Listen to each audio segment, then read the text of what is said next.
सोच अच्छी है तो तहरीर भी अच्छी होगी, फेल अच्छा है तो तामीर भी अच्छी होगी। मैंने कल खुद को मदीने में टहलते देखा, हमें ख्वाब अच्छा है तो ताबीर भी अच्छी होगी। मैंने कल खुद को मदीने में टहलते देखा, ख्वाब अच्छा है तो ताबीर भी अच्छी होगी। रवायतों से हटके एक बेहतरीन खतीब से गुजारिश की जाए।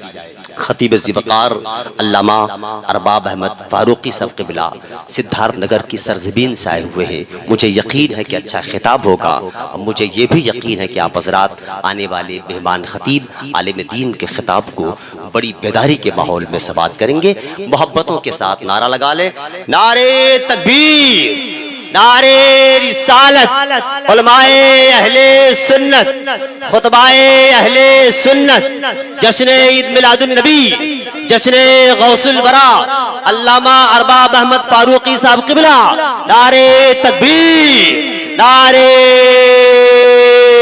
रिसालत। जहां से तेज हवाओं का आना जाना है, नतीजा कुछ भी हो वहीं पर दिया जलाना है। हवेली वालों हिकारत से मेरी सिमत न देख, मुझे यहाँ नहीं जन्नत में घर बनाना।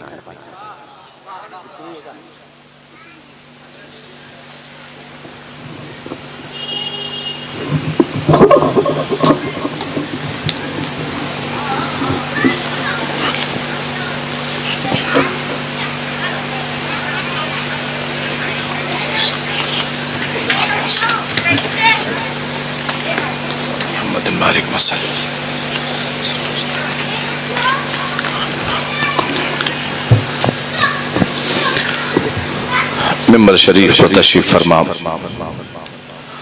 बावकार उलमाए अहले सुन्नत, मुअज़्ज़ज़ सामईन, अस्सलामु अलैकुम व रहमतुल्लाहि तआला व बरकातुहू। अल्हम्दुलिल्लाह अल्हम्दुलिल्लाहि नहमदुहु व नस्तईनुहु व नस्तगफिरुहु व नुमिनु बिही व नतवक्कलु अलैहि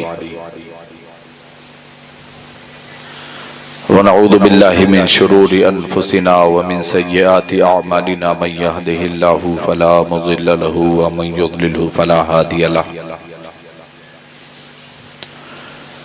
व नशहदु अल्ला इलाहा इल्लल्लाहु वहदहु ला शरीका लहु व नशहदु अन्न सय्यिदना व मौलाना मुहम्मदन अब्दुहु व रसूलुहु अम्मा बाद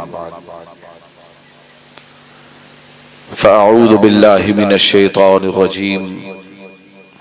बिस्मिल्लाहिर रहमानिर रहीम।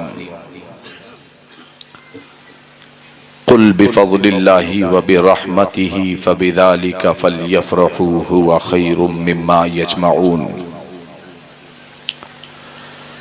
आमन्तु बिल्लाहि सदक़ल्लाहुल अज़ीम व सदक़ रसूलुहुन नबियुल अमीनुल मकीनुल मतीनुल करीम व नहनु अला ज़ालिका लमिनश शाहिदीन व शाकिरीन वल्हम्दुलिल्लाहि रब्बिल आलमीन। आमीन या रब्बल आलमीन। जितने लोग यहाँ तशरीफ फरमा हैं, इनमें न कोई छोटा है, न बड़ा है, न अमीर है, न गरीब है, सब हुजूर पाक के उम्मती तशरीफ फरमा हैं। अदब एहतराम के साथ गुलामों की हैसियत से अपने करीम आका की बारगाह में अदब के साथ दरूद पाक पढ़ लें। अल्लाहुम्मा सल्लि अला सय्यिदना व मौलाना मुहम्मदिन या रसूलल्लाह सल्लल्लाहु तिब्बिल क़ुलूबि व दवाइहा व आफ़ियतिल अब्दानि व शिफ़ाइहा व नूरिल अब्सारि व ज़ियाइहा व आलिहि व सहबिही दाइमन अबदा। आज का ये बाबरकत और रूह परवर प्रोग्राम बनाम जश्न ईद मिलादुन नबी सल्लल्लाहु अलैहि वसल्लम वो जश्न गौसुल वरा, जिसमें हम और आप शरीक सआदत हैं। अल्लाह रब्बुल इज़्ज़त हम सब की हाज़िरी को कबूलियत का दर्जा अता फरमाए।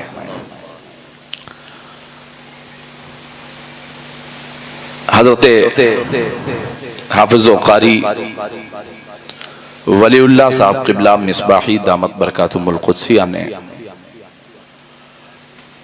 हर साल की तरह इन साल भी ये प्रोग्राम मुनक़िद किया है। मेरे करम फरमा मोहतरम हाफिज अब्दुल कादिर साहब ने हुक्म किया, मैं हाजिर हूं। मैं हमेशा जहां और जिस जगह रहता हूं इस मिजाज के साथ रहता हूं।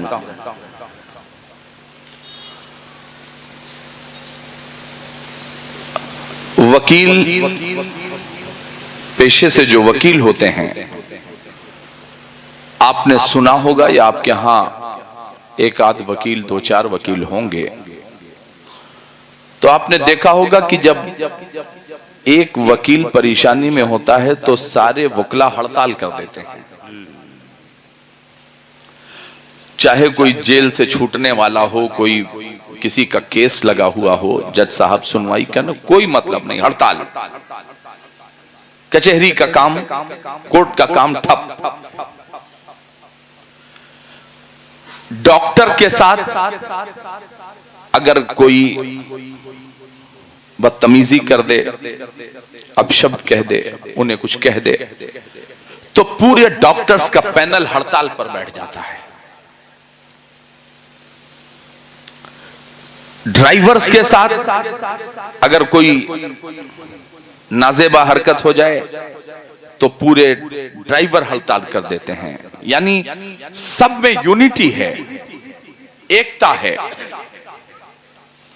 तो जब सब में एकता है तो मैं भी पूरे भारत में या जहां भी होता हूं, मैं भी सबसे पहले अपने उन उलमा के लिए, आइम्मा के लिए बात करता हूं जो आज भी कलील तनख्वाहों पर आपके बच्चों को इश्क़ रिसालत की घुट्टियां पिला रहे हैं। बहुत अच्छा है, जिंदाबाद जिंदाबाद।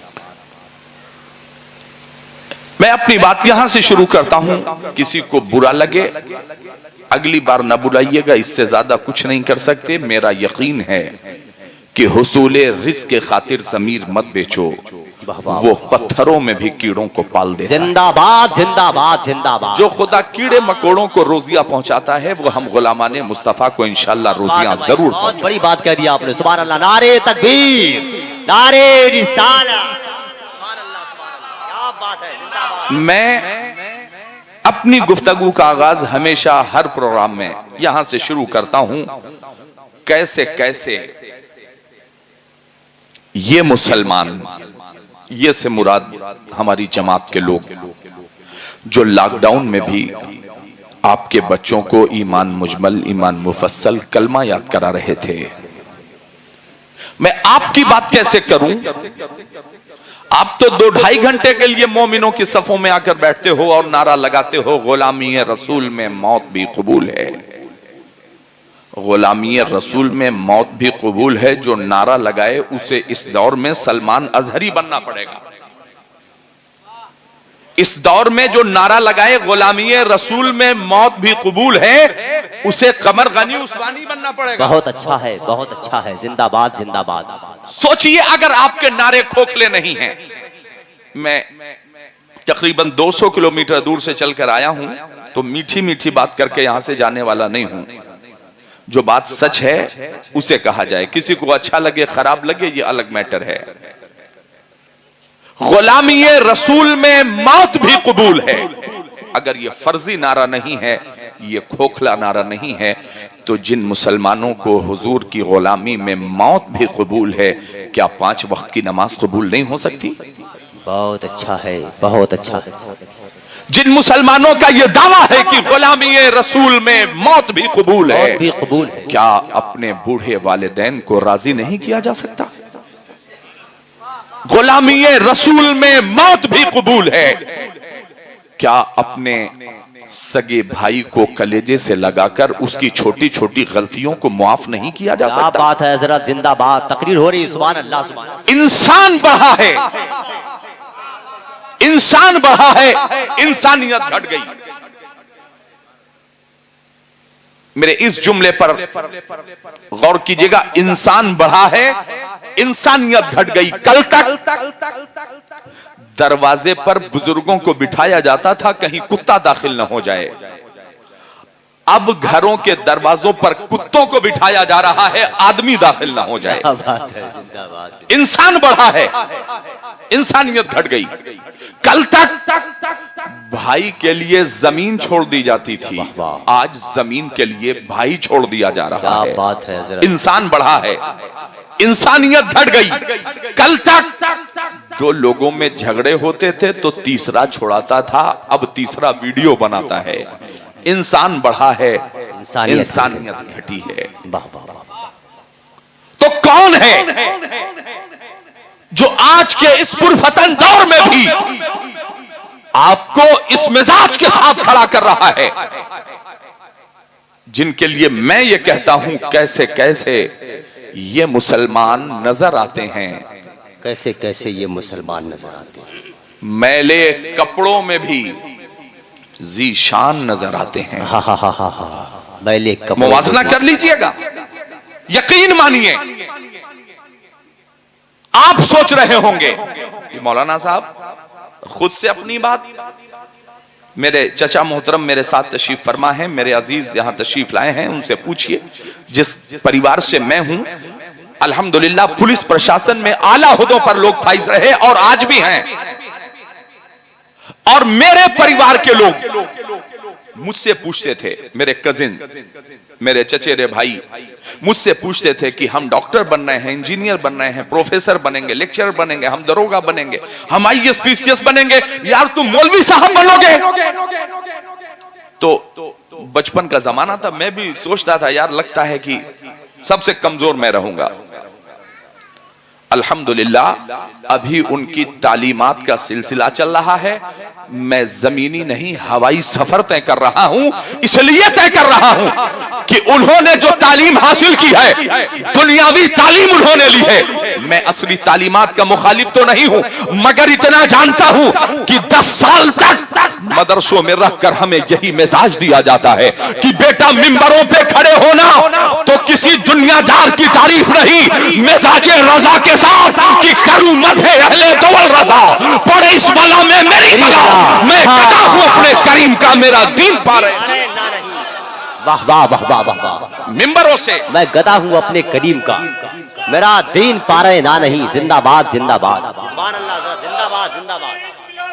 वाह वाह वाह वाह वाह, सुभान अल्लाह सुभान अल्लाह। जरा मुआवजा तो करो यार। सुभान अल्लाह सुभान अल्लाह। मैं कह रहा हूं कि आप अपने बच्चों को आलिम बनाइए, मस्जिद में पढ़ाने वाले, मदरसे में पढ़ाने वालों की सैलरी आप 30,000 40,000 करिए,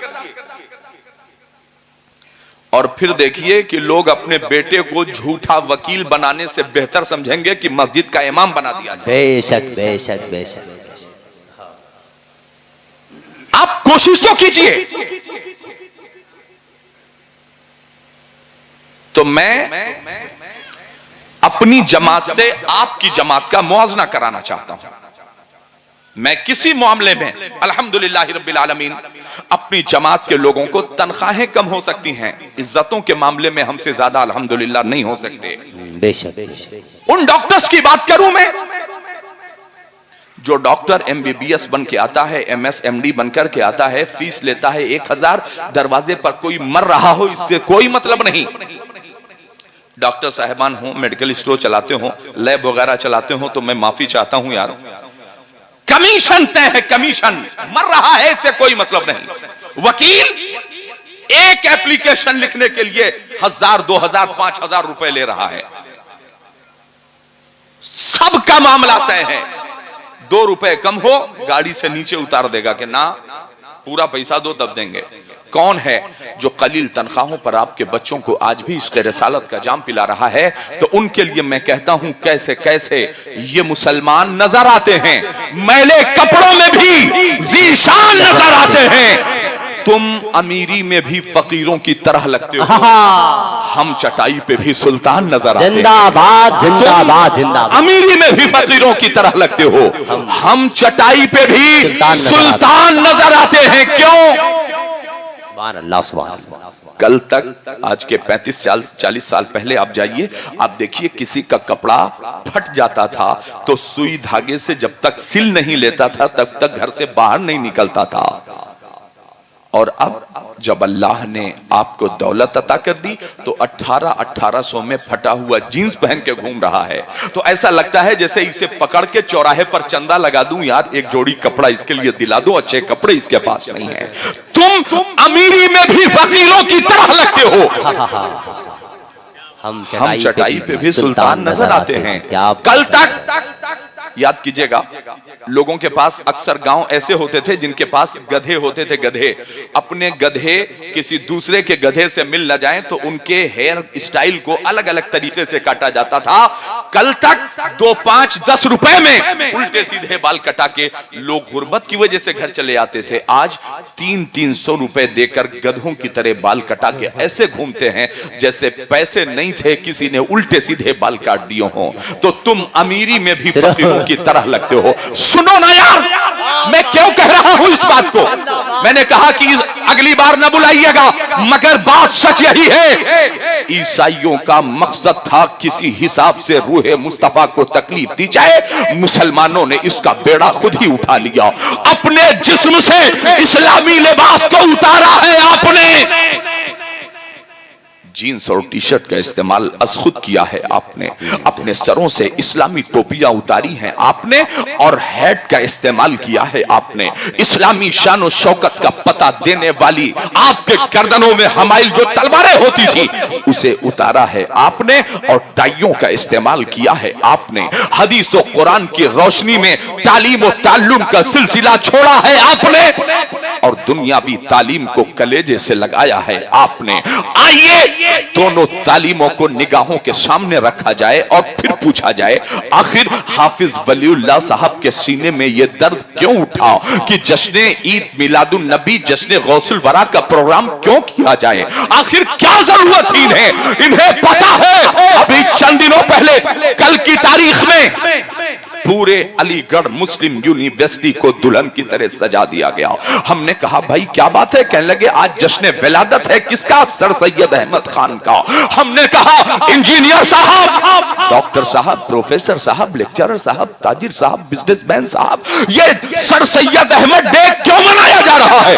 हमने मनाया ईद मिलादुन नबी। तो हमसे सवाल किया जाता है कहां लिखा है? दलील दीजिए, सबूत लेकर के आइए। हमने कहा अब बताओ कि तुमने सर सैयद अहमद खान के विलादत के मौके पर अलीगढ़ यूनिवर्सिटी को सजाया क्यों है? उन्होंने कहा था हमने सजाया इसलिए है अलीगढ़ मुस्लिम यूनिवर्सिटी मुसलमानों को देने वाले सर सैयद अहमद खान ने पहली मर्तबा अगर असली तालीम को अगर मुसलमानों के बीच में लाके डाला था, अगर यूनिवर्सिटी दी है तो सर सैयद अहमद खान ने दिया है। इसलिए हर साल हम सर सैयद डे मनाते हैं उनकी विलादत के मौके पर। तो हमने कहा अगर एक यूनिवर्सिटी देने वाले सर सैयद खान का डे मनाना जायज है तो रहमान का पता देने वाले, कुरान देने वाले, ईमान देने वाले मुस्तफा का ईद मिलाद मनाना जरूरी है। और हम ऐलान करते हैं हश्र तक डालेंगे हम पैदाइशे मौला की धूम, मिस्र फारस नस्ल के खिले गिराते जाएंगे, खाक हो जाए अदू जलकर, मगर हम तो रजा दम में जब तक दम है जिक्र उनका सुनाते जाएंगे। सुभान अल्लाह, सुभान। क्या खता की हमने? क्या जुर्म किया हमने? कौन सी गलती कर दी हमने? आप ईमानदारी से बताइए। ईद मिलाद में क्या होता है? ये ईद मिलादुन नबी की महफिल, बेईमानी समझना चाहते हैं आप? ऐसे ही मजमा बैठा हो, टेंट लगा हो, ये स्टेज लगा हो, उलमा बैठे हो।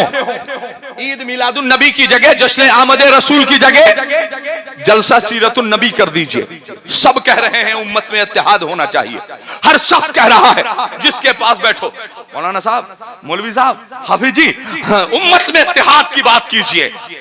बिला शुबा उम्मत में इत्तेहाद की बात की जाएगी। आइए, यहां लिखा है जश्न आमद रसूल, ऐसे मजमा बैठा है, ये मंच लगा है, ये स्टेज लगा है, ये शामियाना लगा है, तो ये प्रोग्राम नाजायज। और इसी इतने बैनर को हटाइए और यहां लिखिए जलसा सीरतुन नबी, तो हलाल, तो जायज। लोग कह रहे हैं इत्तेहाद की बात कीजिए। आइए जरा अपने जहनों को हाजिर कीजिए और मुझे एक चीज ईमानदारी से बताइए, ये जश्न गौसुल वरा भी है ना, आज का प्रोग्राम जश्न गौसुल वरा भी इसका नाम दिया गया है। अब मुझे ईमानदारी से बताइए, एक यहूदी खड़ा होता है, वो कहता है हमारे पैगंबर की शान ये है, हमारे पैगंबर का मकाम ये है। जहनों को हाजिर कीजिएगा, यहूदी कह रहा है हमारे पैगंबर की शान ये है, हमारे पैगंबर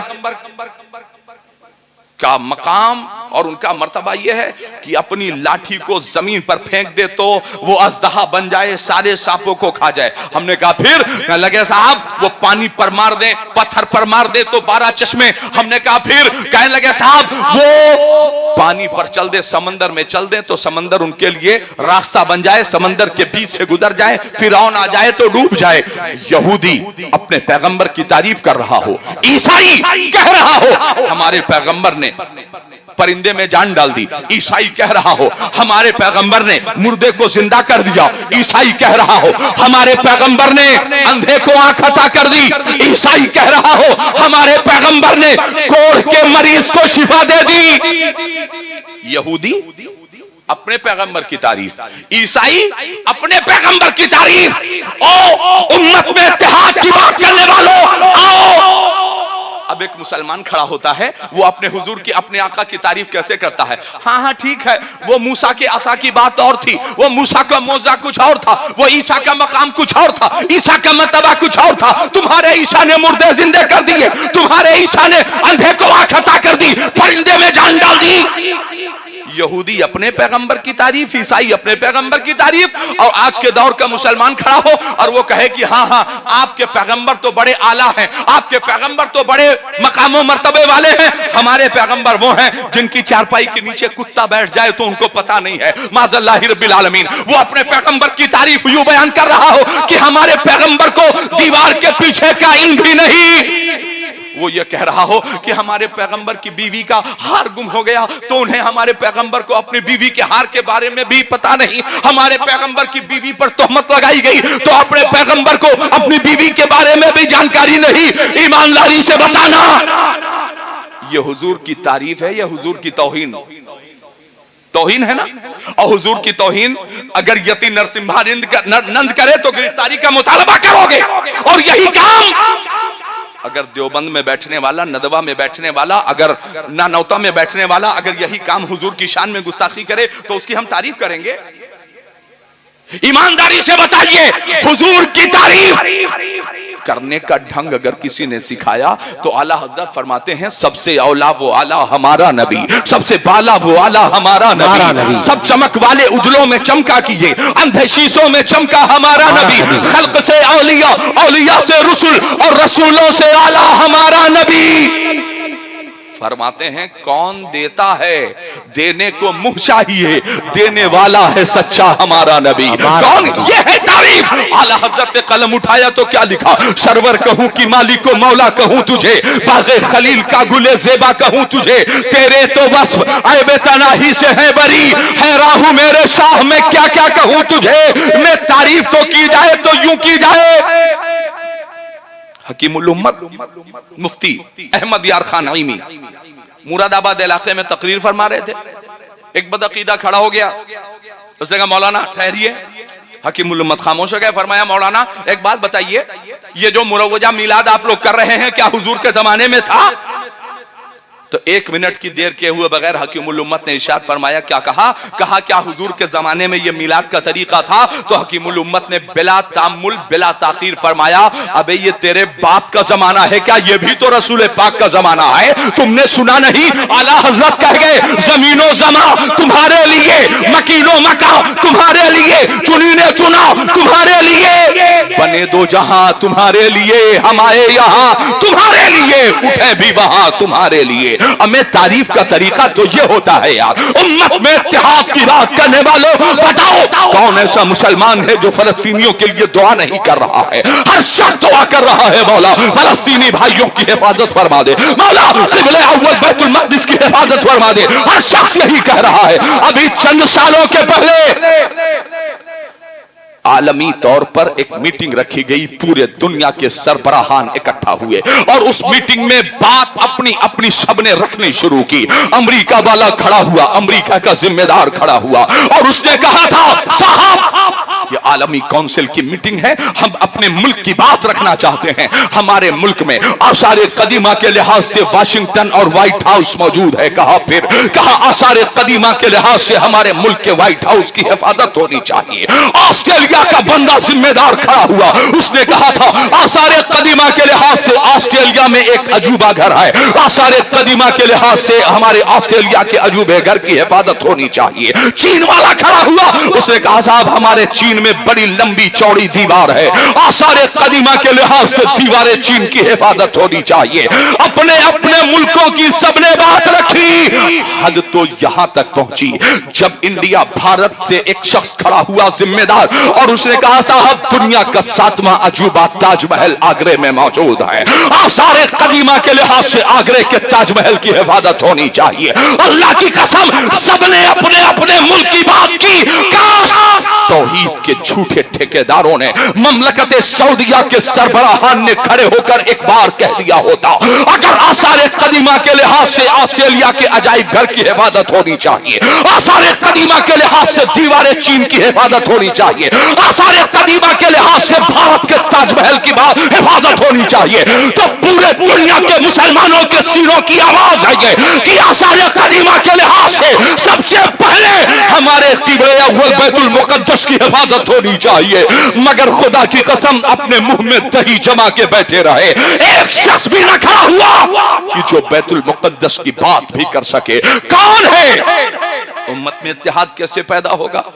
तुम बोलोगे तो गुंबद खजरा के खिलाफ तुम्हारा बुलडोजर चलेगा। भारत में बुलडोजर चले तो कलेजा फटता है। यही बुलडोजर चलाया है जनाबे उस्मान गनी ज़ुन्नूरैन के मजार पर, बुलडोजर चलाया है हजरत अब्दुल्ला के मजार पर, बुलडोजर चलाया है हजरत हसनैन करीमैन की मुकद्दस मां सैयदा फातिमा ज़हरा के मजार पाक पर बुलडोजर चलाया है, बुलडोजर चलाया है हजरत इमाम हसन मुश्तबा के मजार पर बुलडोजर चलाया है। ईमानदारी से बताना क्या अल्लाह के बरगुज़ीदा बंदों के मज़ारात पर बुलडोजर चलाने वालों से हमारा इत्तेहाद हो सकता है? मैं कह रहा हूं इत्तेहाद करना चाहते हो तो आओ। उम्मत में इत्तेहाद की एक ही सूरत है कि तौहीन रिसालत से तुम्हें तौबा करना पड़ेगा और पूरे दुनिया के मुसलमानों को मिलके ये आवाज एक साथ देनी पड़ेगी, मैं मुजरिम हूं आका, मुझे साथ ले लो कि रास्ते में है जा बजा थाने वाले। एक साथ हमें आवाज उठानी पड़ेगी। हजरात उम्मत में इत्तेहाद की बस एक ही सूरत है। आओ जश्न ईद मिलाद की बात आई थी तो मैं आपको बताता चलूं, जमाने को बताना जरूरी है कि जश्न मिलाद क्यों हमारे यहां स्कीम चल रही है।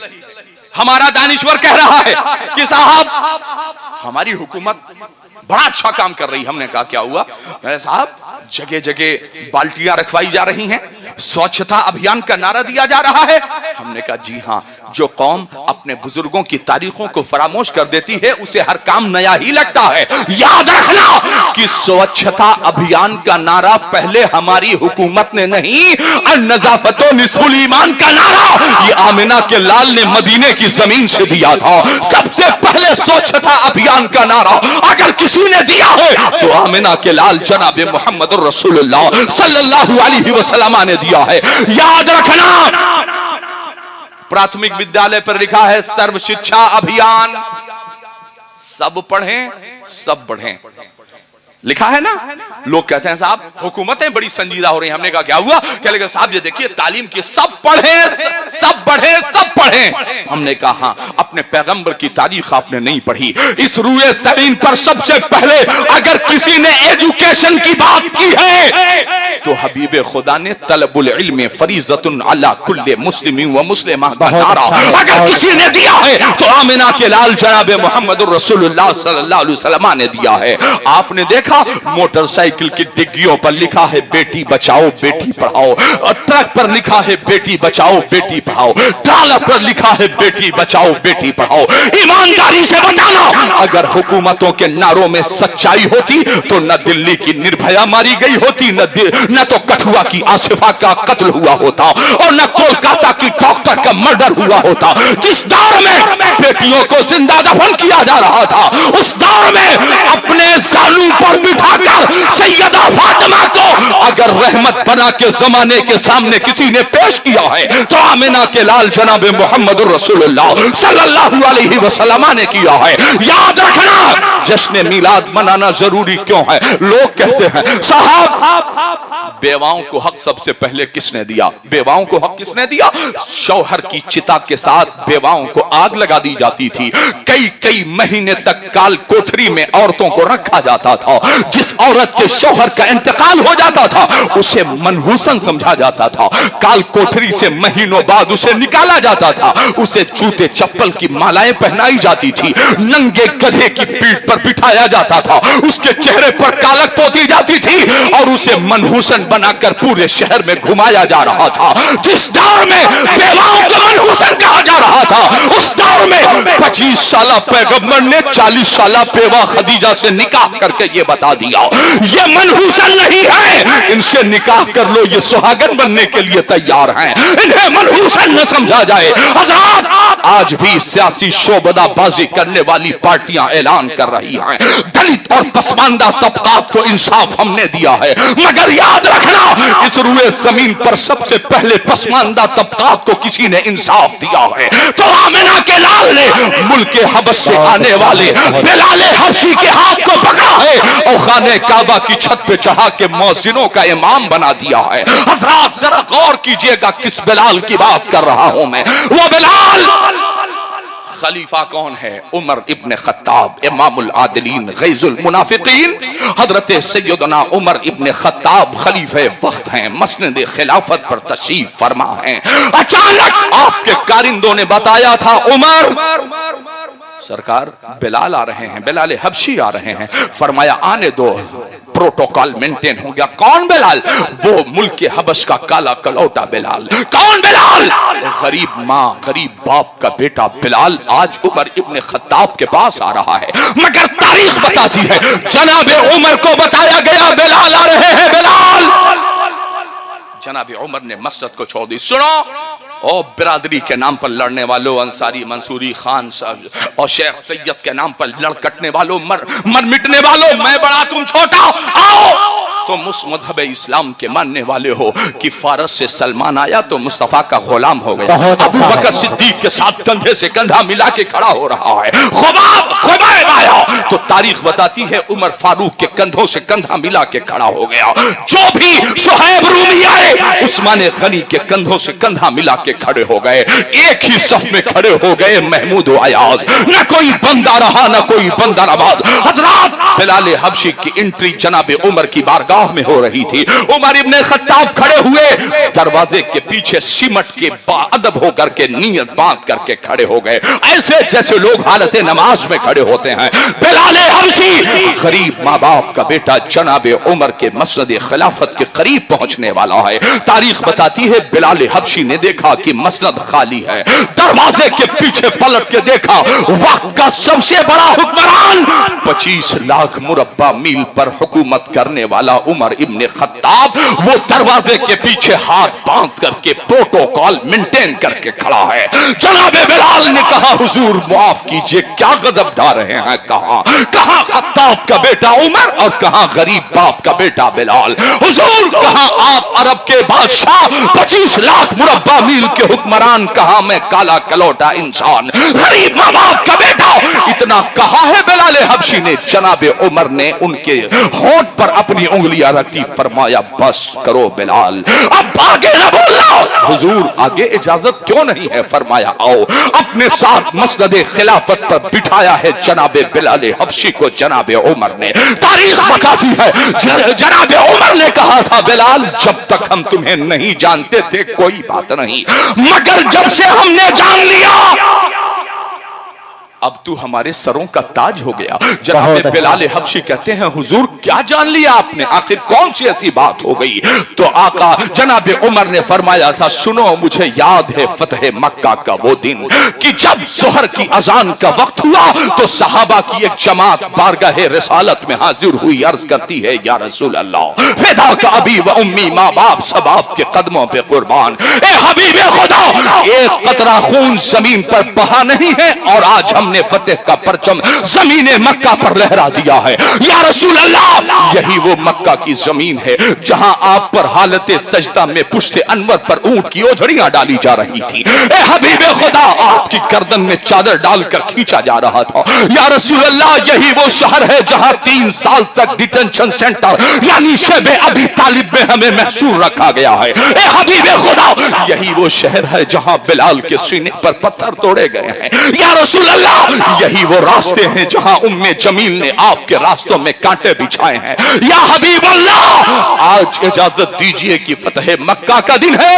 आज अजान बिलाल न पढ़े बल्कि अजान पढ़े कोई आपका दूसरा सहाबी जो मक्के का रहने वाला हो। हज़रत जनाबे उमर अर्ज करते हैं, ए बिलाल, खुदा की कसम हमने मुस्तफा करीम के चेहरे वसुहा पर परेशानी के आसार देखे, हमने मुस्तफा करीम के चेहरे पर तगज्जुरात देखे, तब्दीली देखी, बदलाव देखा।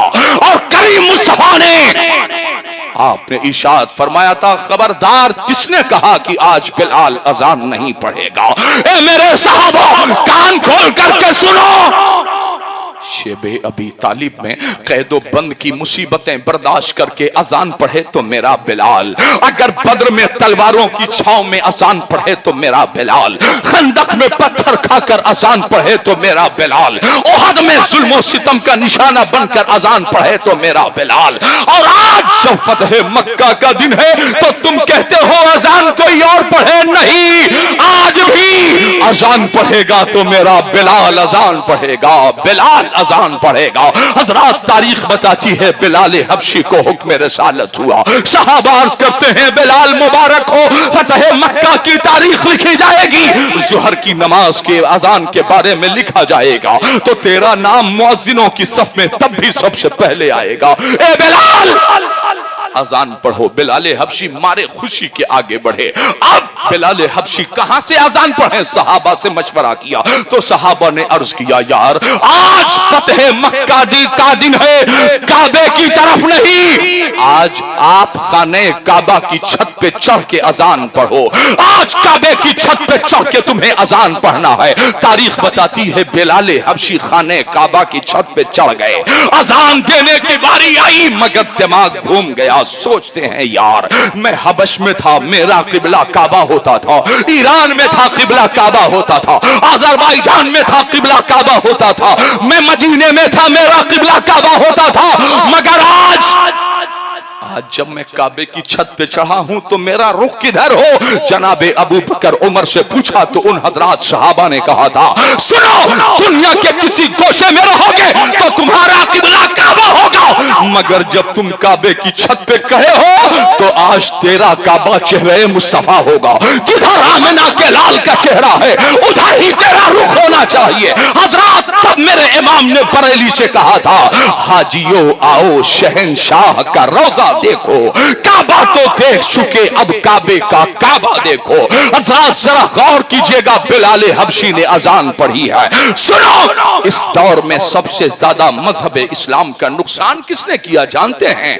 हम मुसलमानों ने सबसे ज्यादा मजहब इस्लाम का नुकसान किया है। आप कहोगे साहब ये कैसे? आप कहते हो नमाजें हमने पढ़ी हैं, जुमा जुमा नमाज। अब जुमा जुमा ऐसे कहते हैं जैसे 5 टाइम की नमाज पढ़ रहे हो, इस झटके से जुमा जुमा कहा जाता है। अरे हजरत, जुम्मा जुम्मा हम नमाज पढ़ते हैं, ऐसा लगता है जैसे जोहर असर मगरिब इशा फजर सारी नमाजें पढ़ रहे हो। और नमाजों की हालत क्या है? जोहर असर इधर उधर, मगरिब में था नहीं, इशा में सो गया, फजर में उठा नहीं, 5 नमाजें बराबर, मगर गुलामी रसूल में मौत भी कबूल है। ईमानदारी से बताना, क्या तुम्हें हुजूर के मोहब्बत में मौत कबूल है? तो क्या 5 वक्त की नमाज कबूल नहीं है? फजर में ज्यादा से ज्यादा 10 मिनट, जोहर में 15 मिनट, असर में 10 मिनट, मगरिब में 12 मिनट, इशा में आधे घंटे इत्मीनान से नमाज पढ़ोगे तब क्या बताओ 24 घंटे फ्री में ऑक्सीजन हासिल करने वालों, ईमानदारी से बताना, क्या तुमने नमाजों की पाबंदी की है? जवाब होगा नहीं। क्या रोजे की पाबंदी की है? इल्ला माशा अल्लाह, चंद ऐसे भी लोग हैं जो रमजान आने से पहले ही डॉक्टर के यहाँ ब्लड प्रेशर और शुगर की दवा लेकर घूमने लगते हैं। डॉक्टर ने कहा है पानी की कमी न होने पाए। कोई बात नहीं, मौलवी साहब को पागल बना लोगे, मौलाना साहब को उल्लू बना लोगे, उनको पागल बना लोगे, मगर वो रब जो तुम्हारे दिलों की धड़कनों से भी जिसे वाकफियत है, जो अलीमुम बिज़ाति सुदूर है, उससे कैसे छिपा सकते हो? हज़रात, तो मैं अर्ज़ ये कर रहा था, सबसे ज्यादा नुकसान किसने किया? नुकसान सबसे ज्यादा हमने किया। आप कहोगे नहीं हजरत, हमें तो नहीं लगता है, तो जरा सुनो, अजानों का एहतराम सबसे पहले किसने छोड़ा? यकीन से बताऊं, आप कुरान पढ़ रहे हो, अलम नजअलिल अर्ज़ मिहादा वल जिबाल औतादा व खलकनाकुम अज़वाजा व जअलना नौमकुम सुबाता व जअलना लैला लिबासा व जअलना नहारा माशा व बनैना फौककुम सबअन शिदादा व जअलना सिराजन वहाजा। अभी आप कुरान पढ़ रहे थे, इतने में आपके नूरी जामा मस्जिद से अजान की आवाज आई, अल्लाहु अकबर अल्लाहु अकबर। जहां पहुंचे हो आयत मुकम्मल हो गई, कुरान बंद कर दो। अजान की आवाज पर कुरान बंद कर देने का हुक्म है। ईमानदारी से बताना, क्या मोबाइल बंद किया है आपने? 2020 का मैच देखने वालों, सीरीज देखने वालों, रील्स देखने वालों, अजान की आवाज पर कुरान बंद कर देने का हुक्म है। यार तुमने तो मोबाइल नहीं बंद किया है। ईमानदारी से बताना, सबसे ज्यादा मजहब इस्लाम का नुकसान किसने किया है जानते हो? तुमने तालीम, एजुकेशन और शिक्षा के नाम पर कौम की बेटियों के चेहरों से सबसे पहले नकाब हटाया है, उनके चेहरों से हिजाब हटाया है। तुम कहते हो तुम्हारी बेटियां मुर्तद हो रही हैं, मगर याद रखना, जब तुम 10 ही दिन ज़ैनब को सुनाओगे, 10 ही दिन शकीना को बताओगे, 10 ही दिन सैयदा फातिमा की तकरीर सुनाओगे, जब तुम अपनी बेटियों को सैयदा का पर्दा नहीं बताओगे, सैयदा का पर्दा पता है आपको, अपनी बेटियों को बताओ कि सैयदा का पर्दा कैसा था। जानते हो कुरान करीम में आयत मुबाहला उतरी, फकुल तालौ नदउ अबनाअना व अबनाअकुम व निसाअना व निसाअकुम व अनफुसना व अनफुसकुम। आयत मुबाहला नाजिल हुई, तुम अपने जानों को बुला ले, हम अपने जानों को, तुम अपने बेटों को बुला लो, हम अपने बेटों को बुलाते हैं, तुम अपनी औरतों को बुला लो, हम अपनी औरतों को बुलाते हैं। मेरे करीम आका ने आवाज दी, अली कहां हो, फातिमा कहां हो, हसन कहां हो, हुसैन कहां हो? करीम आका ने काफिले नूर पर मुश्तमिल इस काफिले को आगे बढ़ाया तो बेदम ने बड़ा दमदार शेर कहा था, बेदम यही तो 5 हैं, मकसूद कायनात खैरुन निसा हुसैन हसन मुस्तफा अली। आयत मुबाहला उतरी, खुले मैदान के लिए मेरे करीम आका चले। जानते हो चलने का अंदाज कैसा था? नौजवानों, खास तौर से तुम याद रखना, हुकूमत वक्त के इशारों पर तुम्हारी बहनों बेटियों को मुर्तद बनाने की तैयारियां हो रही है। तुमने ज़ैनब का पर्दा नहीं बताया, करबला सुना है तुमने, मगर टेस्ट और जायके के लिए करबला सुना है तुमने। 10 दिन वाले हुसैनी न बनो, अल्लाह की कसम सब दिन वाले हुसैनी बन जाओगे, जिंदगी बंदगी कामयाब हो जाएगी। थोड़ी सी मुसीबत पर वावेला मचाने वालों, बेपर्दा हो जाने वाली बेटियों, काश शिवली के गांव में, इस गांव में, इस मौजे में, काश माइक के जरिए मेरी आवाज बहु बेटियों के कानों तक पहुंच जाती। आपका खादिम अरबाब फारूकी आप तक अपनी इस दर्द भरी आवाज को पहुंचाना चाहता है। सुनो, सैयदा सैयदा तैयबा आबिदा जाहिदा फाकिरा क्या साजिदा फातिमा ज़हरा का पर्दा कैसा था? आयत मुबाहला नाजिल हुई, अल्लाह के हबीब फरमाते हैं, अली फातिमा हसन हुसैन आओ। आगे आगे इमामुल अंबिया, उनके दाईं तरफ जनाबे हसन, बाईं तरफ जनाबे हुसैन, उनके पीछे सैयदा फातिमा, मुस्तफा करीम के पीछे सैयदा फातिमा, और सैयदा फातिमा के पीछे उनके शौहर मौलाए कायनात।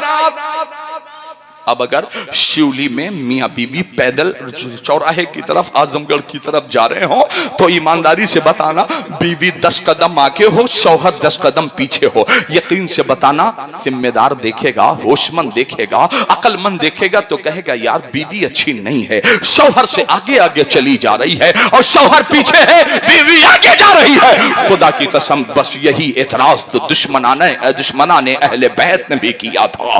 कहा था उन्होंने, सैयदा, क्या शौहर के तकद्दुस के बारे में आपको जानकारी नहीं? शौहर का मकाम और मर्तबा आपको पता नहीं? पूछा था क्या हो गया? कहे फातिमा, अब अब्बा के पीछे आप और आपके पीछे आपके शौहर, आपको बात खराब न लगी तो सैयदा फातिमा की रूह पाक ने आवाज दिया था, ओ मेरे पर्दे पर, ओ मेरे शौहर के मकाम और मर्तबे पर मुझे सबक सिखाने वालों, याद रखना मैं फातिमा हूं, फातिमा पहले मेरा मिजाज समझ लो। आगे आगे अब्बा जा रहे थे, अब्बा के कदम पर फातिमा का कदम पड़ रहा था और फिर फातिमा के कदम पर मेरे शौहर का कदम पड़ रहा था, ताकि खुला हुआ आसमान फातिमा के कदम को भी बेहिजाब न देखने पाए। इसलिए मैं बीच में चल रही थी, अब्बा के कदम पर मेरा कदम, मेरे कदम पर मेरे शौहर का कदम पड़े, ताकि जमीनों आसमान फिर मेरे कदम को भी बेहिजाब न देखने पाए। हजरात, ये पर्दा है सैयदा फातिमा का। आज पर्दे के नाम पर टेलीविजनों पर हमारी बेटियों को यह बताया जा रहा है कि मेरी बेटी, इस्लाम की बेटियों, तुम्हें जबरदस्ती दरवाजे में घर के अंदर ठूस करके रखा जा रहा है। ईमानदारी से बताना, ओ पर्दा नशीन मेरी इस्लामी शहजादियों, ईमानदारी से बताना, अगर फिल्मी दुनिया में पर्दे पर दिखाई जाने वाली चीजें सच ही हैं, इज्जत वहां है, शोहरत वहां है, दौलत वहां है, नामो नमूद वहां है, तो मुझे बताओ आज के 1.5 साल पहले नेपाल की मशहूर अदाकारा पूजा यादव ने इस्लाम कबूल करके आमिना फारूकी अपने आप को क्यों बना लिया? फिर मुझे बताना, अगर इज्जत वहां है, शोहरत वहां है, अगर दौलत वहां है, तो फिर मुझे बताना कश्मीर की अदाकारा ने तौबा करके अपने आप को दायरे इस्लाम में दाखिल किया है। दसियों फिल्मी सितारों ने तौबा की है और मजहब इस्लाम में अपने आप को दाखिल किया है। ओ इस्लाम की शहजादियों, याद रखना, मुझे ऐसा लगता है कि शिवली का पढ़ा लिखा नौजवान और मुसलमान ये सोचता होगा कि मौलाना साहब का कहना यह है कि अपने सारे बच्चों को मौलाना बना दो, सारे बच्चों को कारी बना दो। नहीं, मैंने भी अरबी तालीम के बाद मैंने भी ग्रेजुएशन किया है, मैंने भी अंग्रेजी इदारों को बड़े करीब से देखा है। बताओ ईमानदारी के साथ, डिग्री कॉलेजेस में पढ़ने वालों, बीए एमए और बड़ी बड़ी डिग्रियां हासिल करने वालों, ईमानदारी से बताना, क्या तुम्हारे कॉलेज के किसी सब्जेक्ट में, किसी सिलेबस में, किसी निसाब में, किसी घंटी में, ईमानदारी से बताना, क्या ये लिखा है उफ्फी वाला तनहरुमा, अपने माँ बाप को उफ्फी न कहना? ईमानदारी से बताना, क्या लिखा है तुम्हारे सब्जेक्ट में? लिखा है मल्लम यरहम सगीरना वलम युअक्किर कबीरना फलैसा मिन्ना, जो अपने से बड़ों का अदब और अपने से छोटों पर बड़ा शफकत न करे, वो मुस्तफा फरमाते हैं फलैसा मिन्ना, वो हम में से नहीं है। बताओ तुम्हारे किसी निसाब में अगर ये बात लिखी हो तो मुझे बताना, ईमानदारी से बताना। अगर कहीं ये लिखा है कि यतीमों का हक दिया जाए, बेवाओं का हक उनके दरवाजे पर पहुंचाया जाए, अपने पड़ोसियों के हुकूक अदा किए जाए, ईमानदारी से बताना, अगर कहीं मिले तो बताना। आप ये ना सोचिएगा कि मैंने ये कहा है कि अपने हर बेटे को आलिम बना दो, आलिम न बना दो, मगर अपने बेटों को दीन का इतना इल्म दे दो कि उसे पता हो हलाल क्या है, हराम क्या है, उसे पता हो जायज क्या है, नाजायज क्या है, उसे ये पता हो ईमान मुजमल क्या है, ईमान मुफस्सल क्या है, उसे ये पता हो कि बाप नज़ा के आलम में हो तो इंजेक्शन नहीं सूरे यासीन पढ़ी जाती है, उसे ये पता हो कि बाप कब्र में हो तो सूरे मुल्क की तिलावत की जाती है। याद रखना, आपने आजमगढ़ और शहरों के दीवारों पर आपने लिखा होगा LIC, लाइफ इंश्योरेंस कंपनी, उसका एक डायलॉग है, जिंदगी के साथ भी जिंदगी के बाद भी। अगर LIC का कोई जिम्मेदार यहाँ मौजूद हो तो मेरी बातों को बुरा न मानिएगा। पैसा जमा किया हमने, किस्तें जमा की हमने, इंस्टॉलमेंट जमा किया हमने। पैसा मिलने से चंद दिनों पहले मेरा देहांत हो गया, मैं किसी हादसे का शिकार हो गया, इस दुनिया से चला गया, क्या वो पैसा मेरी कब्र में पहुंचाया जाएगा? तो आपका जवाब होगा नहीं। नॉमिनी को मिल सकता है, वारिस को मिल सकता है, आपने जिसका नाम दिया है, बीवी बच्चों माँ बाप में से, भाई में से जिसको बनाया है, नॉमिनी बनाया है, उसे तो मिलेगा, आपको नहीं मिलेगा।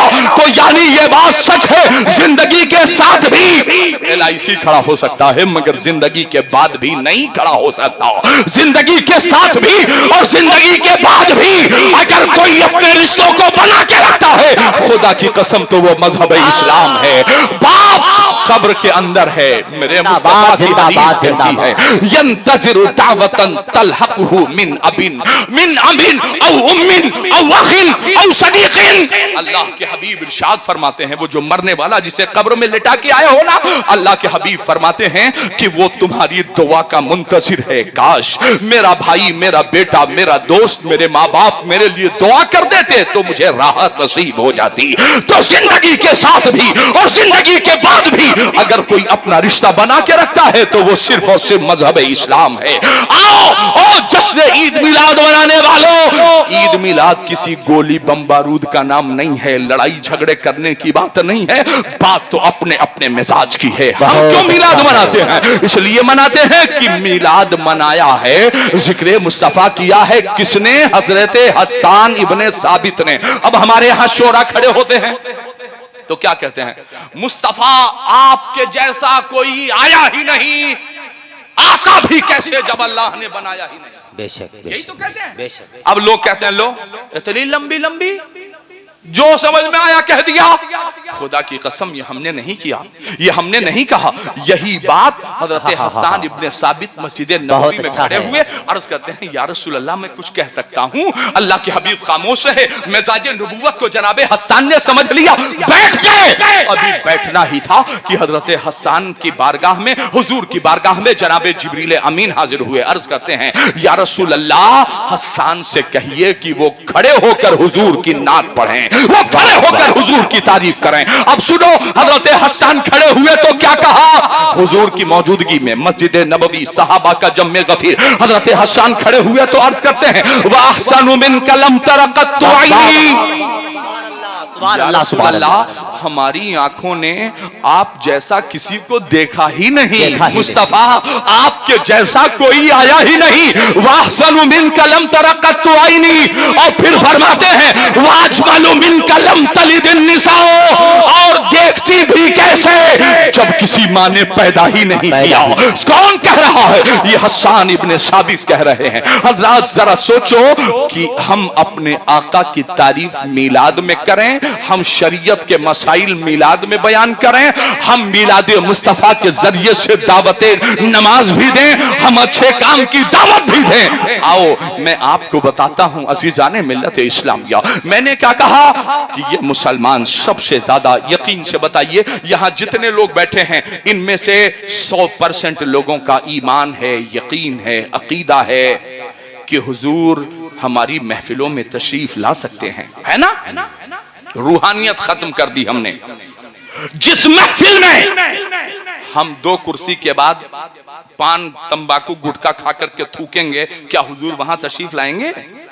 हुजूर तशरीफ लाएंगे कहां? मकान हो इमाम शरफुद्दीन बोसीरी जैसा तो मेरे आका तशरीफ, वाह वाह वाह वाह वाह, मकान हो बगदाद की कुटिया जैसा तो मेरे आका तशरीफ लाए हैं। जिंदाबाद। मैं मुबारकबाद पेश करता हूं हजरत हाफिज कारी वलीउल्लाह साहब किबला मिसबाही को। मैं तारीख पढ़ रहा था, खलीफे बगदाद ने ऐलान किया आज मेरे घर पर जश्न ईद मिलादुन नबी का प्रोग्राम मुनक़िद होगा। खतीब कौन होगा?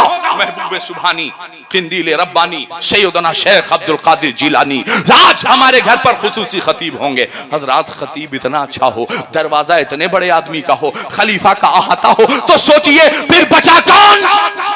पूरा बगदाद उखड़ पकड़ के खलीफे बगदाद के यहाँ असर के बाद ही पहुंच गया। मगरिब की नमाज से थोड़ी देर पहले एक बूढ़ी औरत भी लाठी लेकर के चली।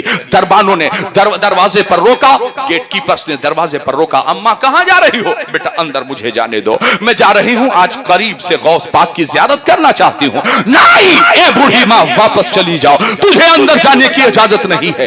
बूढ़ी आई थी मुस्कुराते हुए, दिल पर चोट लगी, वापस पहुंची अपने घर पर। छप्पर का मकान, छपरा समझते हैं ना?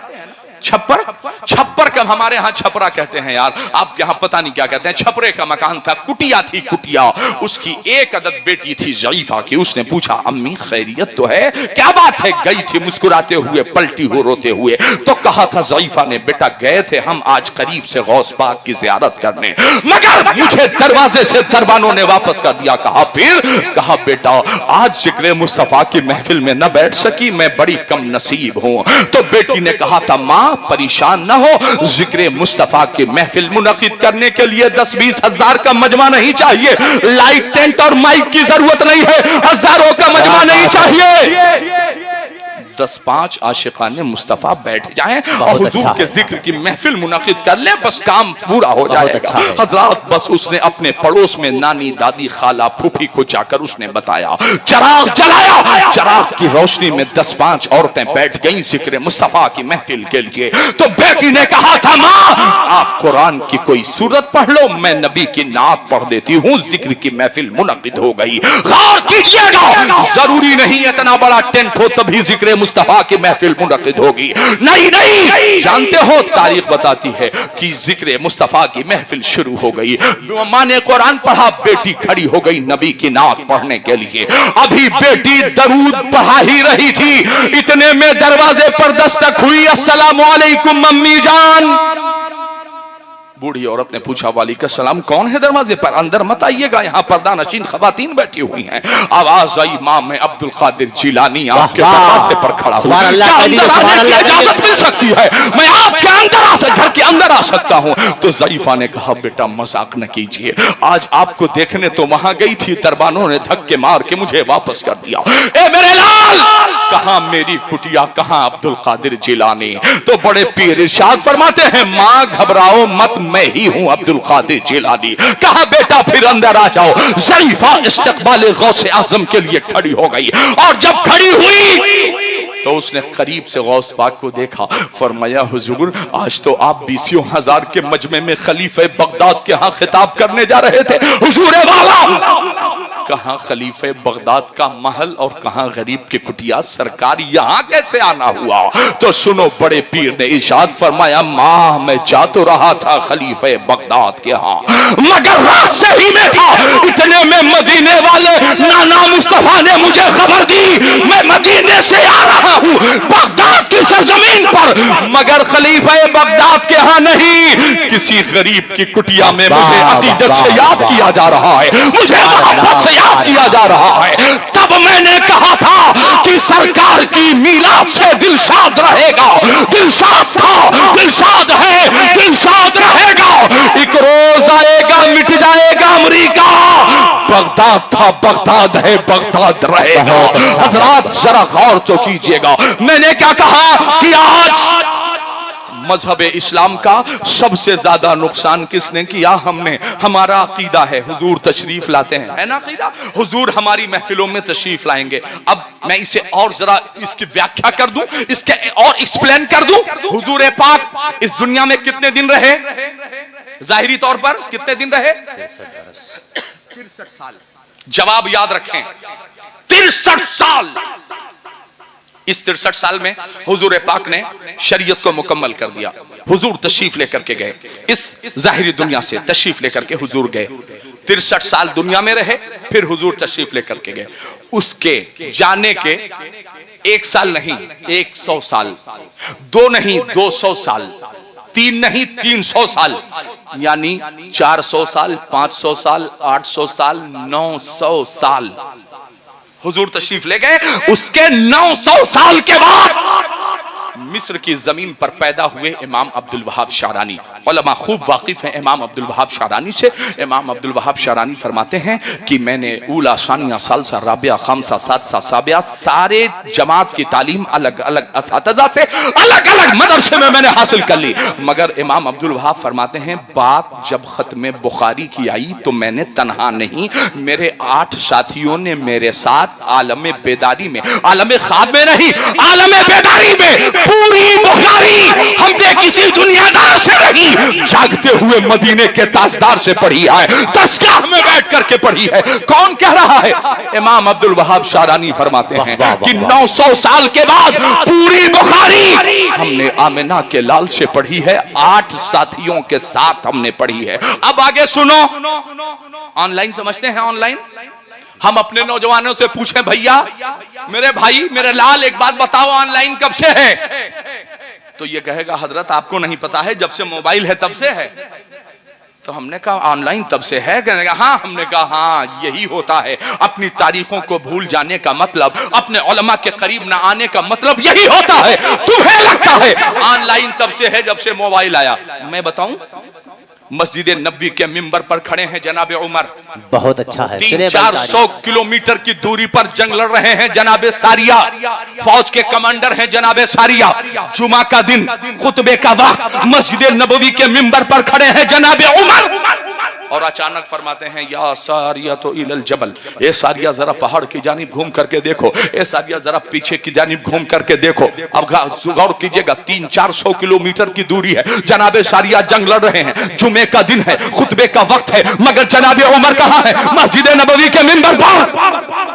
अब खुतबा देते देते आपके इमाम साहब अगर ये कहें कि ड्राइवर साहब गाड़ी रोको, तो जितने लोग हैं सब कहेंगे चलो इमाम अगर आकिल बालिग हो, अच्छा हो तो उसके पीछे नमाज होगी, पागल के पीछे नमाज नहीं हो सकती। हमारे इमाम साहब का दिमाग चल गया।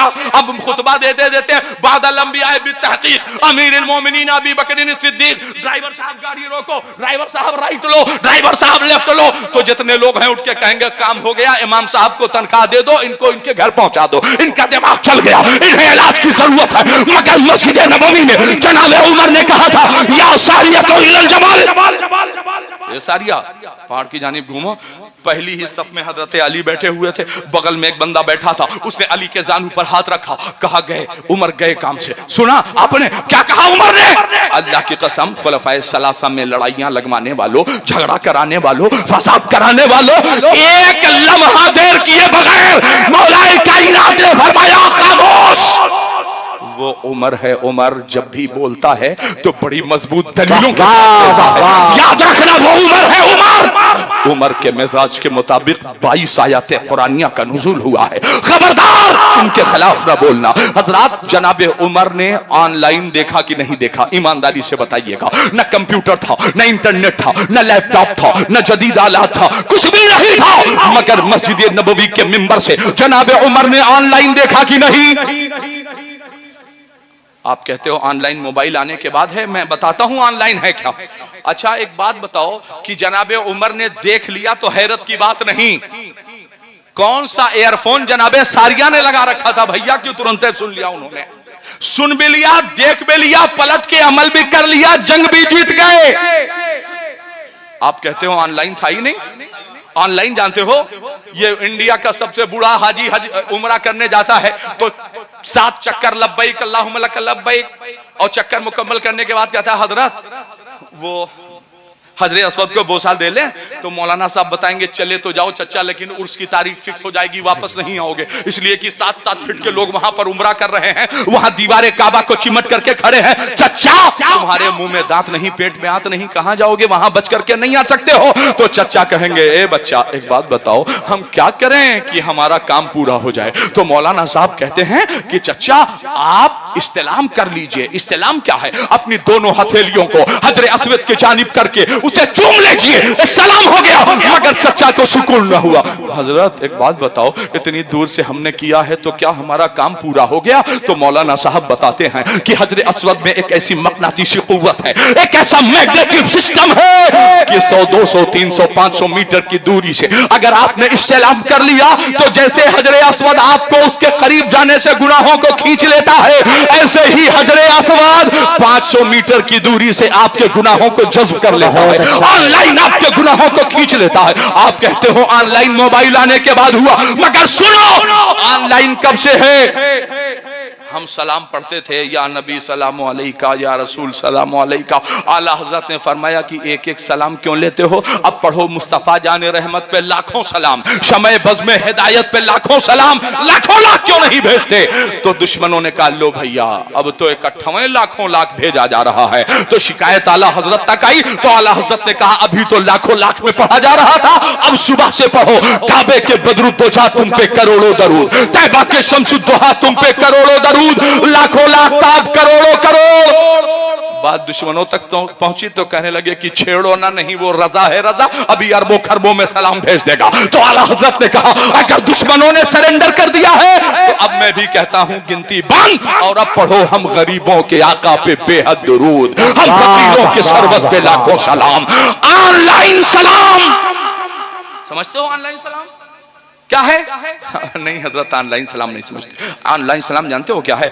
200 पहले आपके दादा शिवली के कब्रिस्तान में दफन हुए हो, वहां चले जाइए और जाने के बाद अब मौलाना साहब से कहिए, हाफिज कारी वलीउल्लाह साहब से कहिए, मोहतरम कैसर वारसी साहब से कहिए, हजरत ये देखिए पत्थर लगा है, हमारे दादा 200 साल पहले यहाँ दफन हुए। तो मोहतरम कैसर आजमी साहब बताएंगे कि भैया बाद में दादा की कहानी बताना, पहले सलाम कर लो। तो आप कहिए कि हजरत क्या सलाम कर लें, 200 साल का मामला है, अंदर न हड्डी होगी, न ढांचा, न कपड़ा, न कफन, न दफन, कुछ भी नहीं होगा, क्या सलाम कर लें?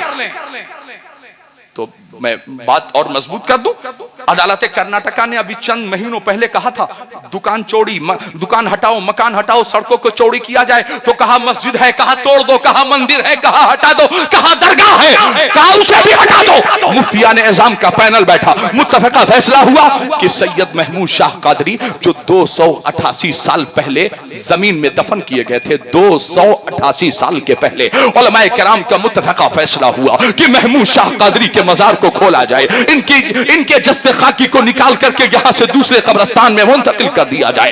हजारों का मजमा था, पुलिस प्रशासन, DM, SP, collector, IG, DIG, वकला, तमाम लोग मौजूद थे। Print media, press media, electronic media, social media, mobile, हजारों के मजमे में 288 साल के बाद महमूद शाह कादरी की कब्र को खोला गया। तो हजारों का मजमा यही पड़ रहा था, जमीन मैली नहीं होती, जमीन मैला नहीं होता, मोहम्मद के गुलामों का कफन मैला नहीं होता। 288 साल के बाद कब्र महमूद शाह कादरी को खोला गया, तो जस्ते खाकी को निकाला गया, दूसरी कब्र में मुंतकिल किया गया। हज़रात जरा गौर कीजिएगा, मैंने क्या कहा? ऑनलाइन सलाम। तो दादा के बारे में ना बताइए, कहिए हजरत हमारे दादा, तो कहेंगे सलाम कर लो। क्या सलाम कर ले हजरत, कुछ है ये नहीं अंदर मां, होगा ही नहीं, 200 साल हो गया। तो कहेंगे ना ना, हुजूर की हदीस ये कहती है जब कब्रों पे जाओ तो सलाम कर लिया करो, अस्सलामु अलैकुम या अहलल कब्र। अगर कब्रिस्तान है, तमाम कब्रें हैं मोमिनीन की, मोमिनात की, मुसलमानों की, तो कहो अस्सलामु अलैकुम या अहलल कुबूर, यानी जमा का सिगा इस्तेमाल करो। हजरत अब जरा गौर कीजिएगा, तो मौलाना साहब से पूछिए, हजरत एक बात बताइए, 200 साल पहले जब दादा दफन हुए थे, अब हम अस्सलाम वालेकुम कहें तो क्या हमारे दादा सुनते हैं? तो ये पलट के बताएंगे, सिर्फ सुनते नहीं हैं, पलट के जवाब देते हैं। बेशक बेशक, पलट के जवाब भी देते हैं। यार एक बात बताओ, जब तुम्हारे दादा सलाम का जवाब देते हैं तो क्या मेरे आका सलाम का जवाब नहीं देते होंगे? अब जरा करीब करूं, ऑनलाइन सलाम। ऑनलाइन सलाम कौन सा है? सुन लो, अस्सलामु अलैका अय्युहन नबिय्यो व रहमतुल्लाहि व बरकातुहू, ये ऑनलाइन सलाम है। मैंने कैसे कह दिया कि ऑनलाइन सलाम है? दलील चाहिए ना, दावा किया है मैंने, दलील चाहिए। तो सुनो, खत्म बुखारी के बाद इमाम अब्दुल वहाब शारानी फरमाते हैं कि मैं मिस्र में, कई 100 किलोमीटर की दूरी है, फरमाते हैं खत्म बुखारी के बाद मैं मिस्र में अपने कमरे के अंदर बैठा होता था और मैं अपने करीम आका पर सलाम पढ़ता था। कौन सा? अस्सलामु अलैका अय्युहन नबिय्यो व रहमतुल्लाहि व बरकातुहू, जो आप तशहुद में पढ़ते हो, कादा में बैठते हो तब पढ़ते हो। इमाम अब्दुल वहाब शारानी फरमाते हैं कि जैसे ही मैं अपने आका पे ये सलाम पढ़ता था, फरमाते हैं रुफ़िअ अर्शो बैनी व बैनका क़ब्रि नबी सल्लल्लाहु अलैहि वसल्लम, कि इधर सलाम पढ़ता था, उधर मेरे कमरे से लेकर और तुरबते मुस्तफा तक के तमाम हिजाबात हटा दिए जाते थे। मैं सलाम भी था और तुरबते मुस्तफा की वाह वाह वाह वाह, सुभान अल्लाह, सलाम भी पढ़ता था और तुरबते मुस्तफा की ज़ियारत भी किया करता था। ये कौन कह रहा है? इमाम अब्दुल वहाब शारानी फरमाते हैं, अब अगर मैं यहाँ ये शेर पढ़ूं कि तू जिंदा है वल्ला, तू जिंदा है वल्ला, मेरी चश्मे आलम से छुप जाने वाले, तो कोई गलत ना होगा। इमाम अब्दुल वहाब फरमाते हैं कि मेरा इधर से सलाम जाता था, उधर से मेरे सलाम का जवाब भी आता था, मैं अपने कानों से सुना करता था। हजरात, तो मैं कहना ये चाहता हूँ कि आज भी अगर आप वैसे ही अखलाक मुस्तफा का मजहर बनकर अगर आप हुजूर की शरीयत पर अमल कर ज़माने के सामने निकल जाओ, अल्लाह की कसम, तो आज भी दुनिया की बेशतर कौमें तुम्हारा इंतजार कर रही हैं। काश ये मुसलमान सच्ची तस्वीर बनकर अपने पैगंबर के शरीयत की काश सामने आ जाता। आज भी दुनिया की बेशतर कौमें तुम्हारी तरफ देख रही हैं, काश ये मुसलमान सच्ची दावत हमें पेश कर देता। मगर मुझे बताओ, कल तक जमीन पर बैठकर पानी पीना सवाब समझा जाता था, आज खड़े होकर पानी पीने को फैशन का नाम दिया जा रहा है। कल तक जमीन पर बैठकर खाना खाने को सवाब समझा जाता था, आज बफर सिस्टम यानी जानवरों की तरह चल चल कर खाने को फैशन का नाम दिया जा रहा है। कल तक इसी जमीन पर अजान की आवाज पर कुरान बंद कर दिया जाता था, आज तुम मोबाइल नहीं बंद करते। कल तक शादी ब्याह में सिर्फ मियां बीवी और 2 गवाहान की जरूरत होती थी, आज तुमने सूद की रकम लेकर अपने आप को इतना कर्जदार बना दिया है कि हर शख्स ये सोचता है ये आखिर राह निजात कैसे मिल सकती है। सोचो मजहब इस्लाम की सच्ची तस्वीर इस जमाने में पेश कौन करे। हजरात, मेरी पैदाइश इलाहाबाद की है, मेरे वालिद मोहतरम उस वक्त पुलिस फोर्स में थे, उन्होंने बताया इलाहाबाद की सरजमीन है, मैं अपने उलमा के खास तवज्जुहात का तालिब हूँ। हजरात, मेरे वालिद मोहतरम ने बताया कि बेटा जहां हम लोगों का मकान है इलाहाबाद में कटरा एक जगह, एक मोहल्ला है कटरा, और बख्तियारी में हम लोगों का मकान है, वहां हमारे मकान से चंद कदम की दूरी पर एक मस्जिद थी, छोटी सी मस्जिद थी, मगर मस्जिद के सहन में थोड़ी दूरी पर एक बड़ा सा बरगद का पेड़ था। बरगद के पेड़ के नीचे जितने रिक्शेवान होते, मई जून के महीने में शिद्दत की गर्मी होती तो उस बरगद के पेड़ के नीचे आराम करते। हजरात, एक दिन का वाकया है कि सारे रिक्शेवान आराम कर रहे थे, जोहर की अजान हुई, अल्लाहु अकबर अल्लाहु अकबर। जितने मुस्लिम रिक्शेवान थे उन्हें बात अच्छी लगी, अपने अपने रिक्शों में ताले मारे, मस्जिद में दाखिल हो गए। एक गैर मुस्लिम रिक्शेवान भी रिक्शे पर लेट करके आराम कर रहा था। उसने कहा, अरे लो भैया, इतने कट्टर लोग, अजान सुनी और अंदर, रुको मैं भी जाता हूं। उसने प्रसाद लिया और लेने के बाद बड़ी तेजी के साथ चला, माबूदा ने बातला की परस्तिश के लिए, पूजा के लिए चला। तारीख बताती है, मेरे वालिद मोहतरम इस बात के गवाह हैं, फरमाते हैं कि जब वो रिक्शेवान चला, अपने जरूरत का सामान जो वहां माबूदा ने बातला के सामने पेश करते हैं ना, उसे लेकर के चला।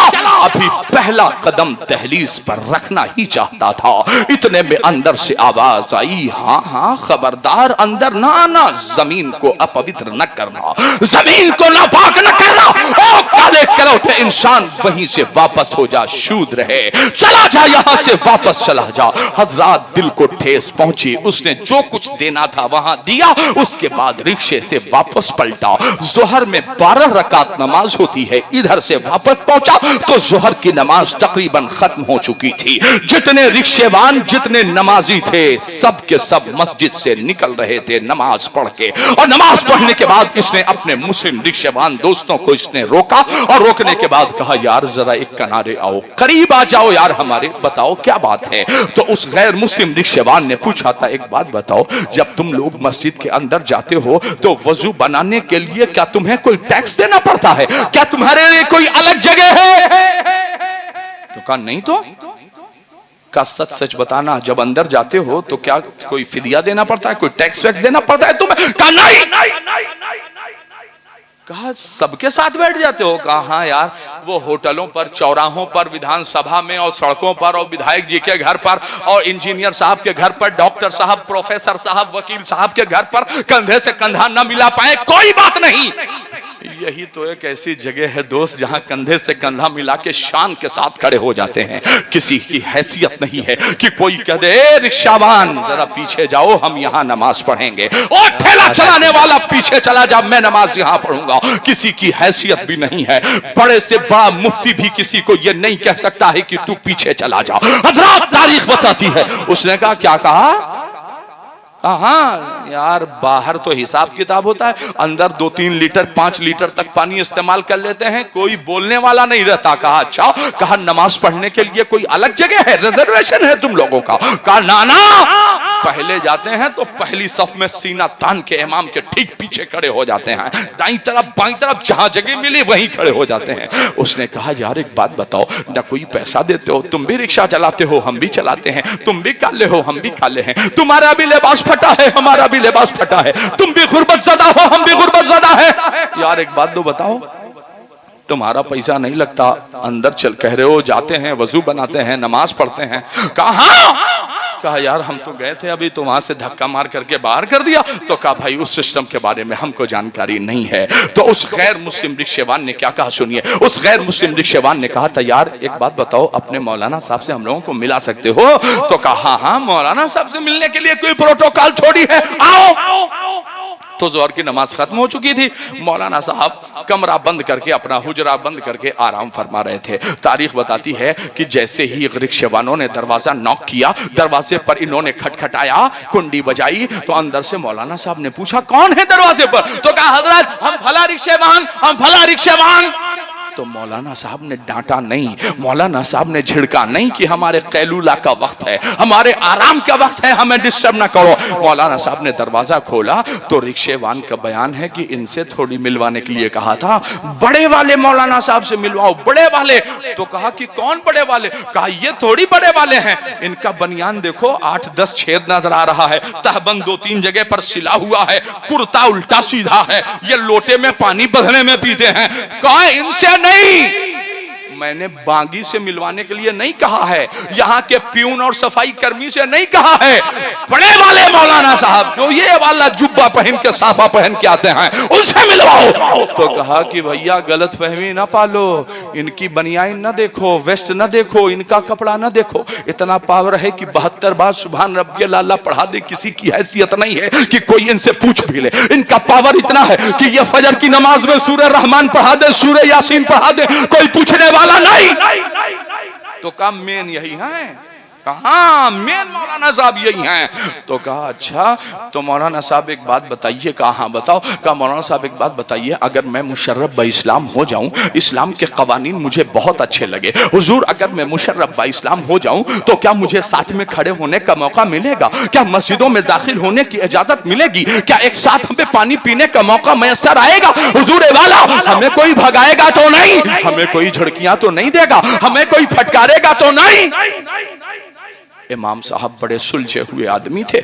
उन्होंने कहा सुनो सुनो, याद रखना, अगर तुमने शरीयत पर अमल कर लिया, अगर नमाज की जानकारी तुम्हें हो गई, अगर गुस्ल और वजू का तरीका तुम्हें पता हो गया, अगर नमाज पढ़ने का तरीका तुम्हें आ गया, तो तुम साथ खड़े होने की बात करते हो।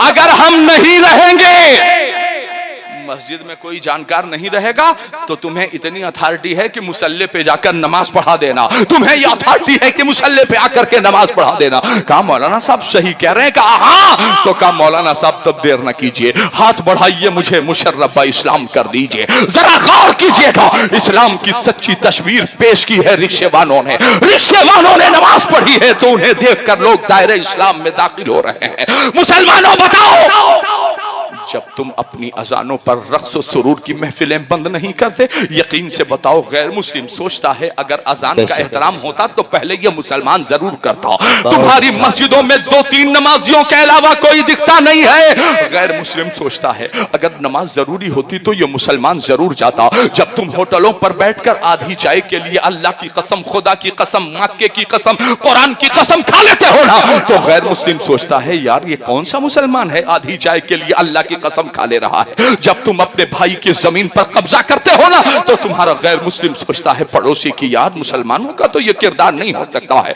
जब तुम अपने माँ बाप को तेज आवाज में बातें करते हो ना, तो खुदा की कसम गैर मुस्लिम देख के कहता है यार ये मुसलमानों का किरदार तो नहीं हो सकता। मगर इमाम इलाहाबाद ने इस्लाम की सच्ची तस्वीर पेश की थी। तो रिक्शेवान ने कहा था हजरत देर न कीजिए, मुझे कलमा पढ़ा के मुशर्रफ ब इस्लाम कर दीजिए। कलमा पढ़ाया, हमने भी पढ़ाया किसी को? नहीं। क्यों? 8 बजे तक हम खुद ही सोते हैं, तो किसी को कैसे बताएंगे? हमारे यहाँ तो स्टाइल चल निकला है साहब। क्या गौसे आजम हमारे पास, मखदूम अशरफ हमारे पास, सालार मसूद गाजी हमारे पास, दाता अली हमारे पास, मौला अली हमारे पास, हसनैन करीमैन हमारे पास, और सारी चुड़ैल, सारा भूत, सारा परेत हमारे पास। सोचा है कभी आपने जिसके घर में पूरा परिवार MBBS हो, पूरा परिवार बीमार हो, लोग कहेंगे इनसे इलाज न कराओ? जो अपना इलाज नहीं करवा पा रहा है वो हम लोगों का इलाज कैसे करवा पाएगा? सारी बीमारियां हमारे पास। ये नौजवान कहता है हजरत रोजी में बरकत नहीं होती। किसने कब्जा किया है? याद रखना कि हुजूर रहमतल लिल आलमीन है, रहमतल लिल मुस्लिमीन नहीं है। अल्लाह रब्बुल आलमीन है, रब्बुल मोमिनीन नहीं है। अल्लाह रब्बुल मुस्लिमीन नहीं है, अल्लाह रब्बुल आलमीन है। इस जमीन पर तरीके मुस्तफा पर जो भी अमल करेगा वो कामयाब होगा। तुमने परचम की पहचान न समझी, तुमने अलम और झंडे की पहचान न समझी। जिन्होंने समझ लिया उन्होंने भारत की इख्तिदार पर कब्जा कर लिया। तुमने इसी जमीन पर पैगंबर इस्लाम के फरमोदात को ठुकरा दिया। तुमने कहा हम मोबाइल चलाएंगे 5 बजे सुबह तक और जैसे अजान होगी सो जाएंगे, सुबह सो के उठेंगे 9 बजे, दुकान जाएंगे 10 बजे, ताला खुलेगा 11 बजे और 12 बजे शटर डाउन करके कहता है हमारा हजरत और लगहर हो गया है, हजरत वो किसी ने बांध दिया है, हजरत किसी ने कुछ करा दिया है, इसी में परेशान। और हमारे यहाँ नीले वाले बाबा, पीले वाले बाबा, बड़े बाल वाले बाबा, नदी वाले बाबा, कुटिया वाले बाबा, जिस कौम को अमल के मैदान में होना चाहिए था वो कौम बाबाओं के सहारे बैठी है। वो बाबा, अगर खुदा की कसम एक बाबा मुझे ऐसा लाके बता दो जो एक ऐसी तावीज बना दे जो बिगड़े हुए नौजवानों को बियर से दूर करा दे। एक बाबा मुझे ऐसा बता दो जो बिगड़े हुए नौजवानों को मस्जिद में नमाज पढ़ने वाली तावीज बना दे। एक बाबा मुझे ऐसा बता दो जो इस बिगड़ी हुई कौम को राह रास्त पर ला सके। एक बाबा मुझे ऐसा बता दो कि जो सास और बहू के झगड़े खत्म करा देता हो। एक बाबा ऐसे बता दो जो भाई से भाई के झगड़े को खत्म करा के दिल से दिल मिला देता हो। नहीं मिलेंगे तुम्हें, मगर जिसकी अपनी दुकान नहीं चलती वो तुम्हारी दुकान चलाने का ठेका लेके बैठता है। सुनो हदीस मुस्तफा क्या कहती है, रोजी के 10 हिस्से होते हैं। 10 कितने? 10। रोजी के 10 हिस्से होते हैं। 10। सूरज की रोशनी जमीन पर पड़ने से पहले अल्लाह 9 हिस्से की रोजी को तकसीम करा देता है, 1 हिस्से की रोजी दिन भर बढ़ती रहती है। अब जरा सोचो, तुम कहते हो मारवाड़ी समाज का कब्जा है, गुप्ता समाज का कब्जा है, तुम कहते हो कि बनिया समाज का कब्जा है। जब तुम सोने जाते हो तब मारवाड़ी समाज के लोग लोकल ट्रेनों से अपने सामान को इधर से उधर ले जाते हैं। जब तुम सो रहे होते हो ना तब मारवाड़ी समाज की बेटियां अपने दरवाजे पर झाड़ू लगाकर दुकान के शटर खोल रही होती हैं। जब तुम्हारे यहाँ अजाने फजर हो रही होती है तब उनके यहाँ सामान मिलना शुरू हो जाता है और तुम 9 हिस्सा गुजर जाने के बाद 1 वाले हिस्से में उठते हो और कहते हो हजरत बरकत नहीं होती। आओ आज भी कानून मुस्तफा पर अमल कर लो, अल्लाह की कसम कामयाब हो जाओगे। तारीख बताती है इमाम इलाहाबाद ने उस गैर मुस्लिम रिक्शेवान को कलमा पढ़ाया, इस्लाम कबूल किया और उसके बाद मौलाना साहब ने पूछा था बेटा क्या तेरा बाप जिंदा है? कहा नहीं, इंतकाल कर गया, देहांत हो गया।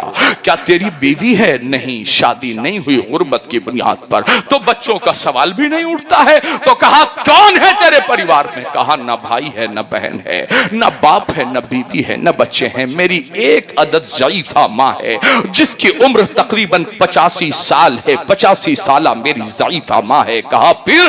कहा यहाँ से 15 किलोमीटर की दूरी पर मेरा घर है। हजरत हफ्ते में 1 दिन जाता हूँ, माँ के खाने पीने का सामान ले जाता हूँ, सिरहाने रख देता हूँ, फिर आता हूँ, फिर 1 हफ्ते कमाता हूँ, फिर अपने माँ के खातिर घर चला जाता हूँ।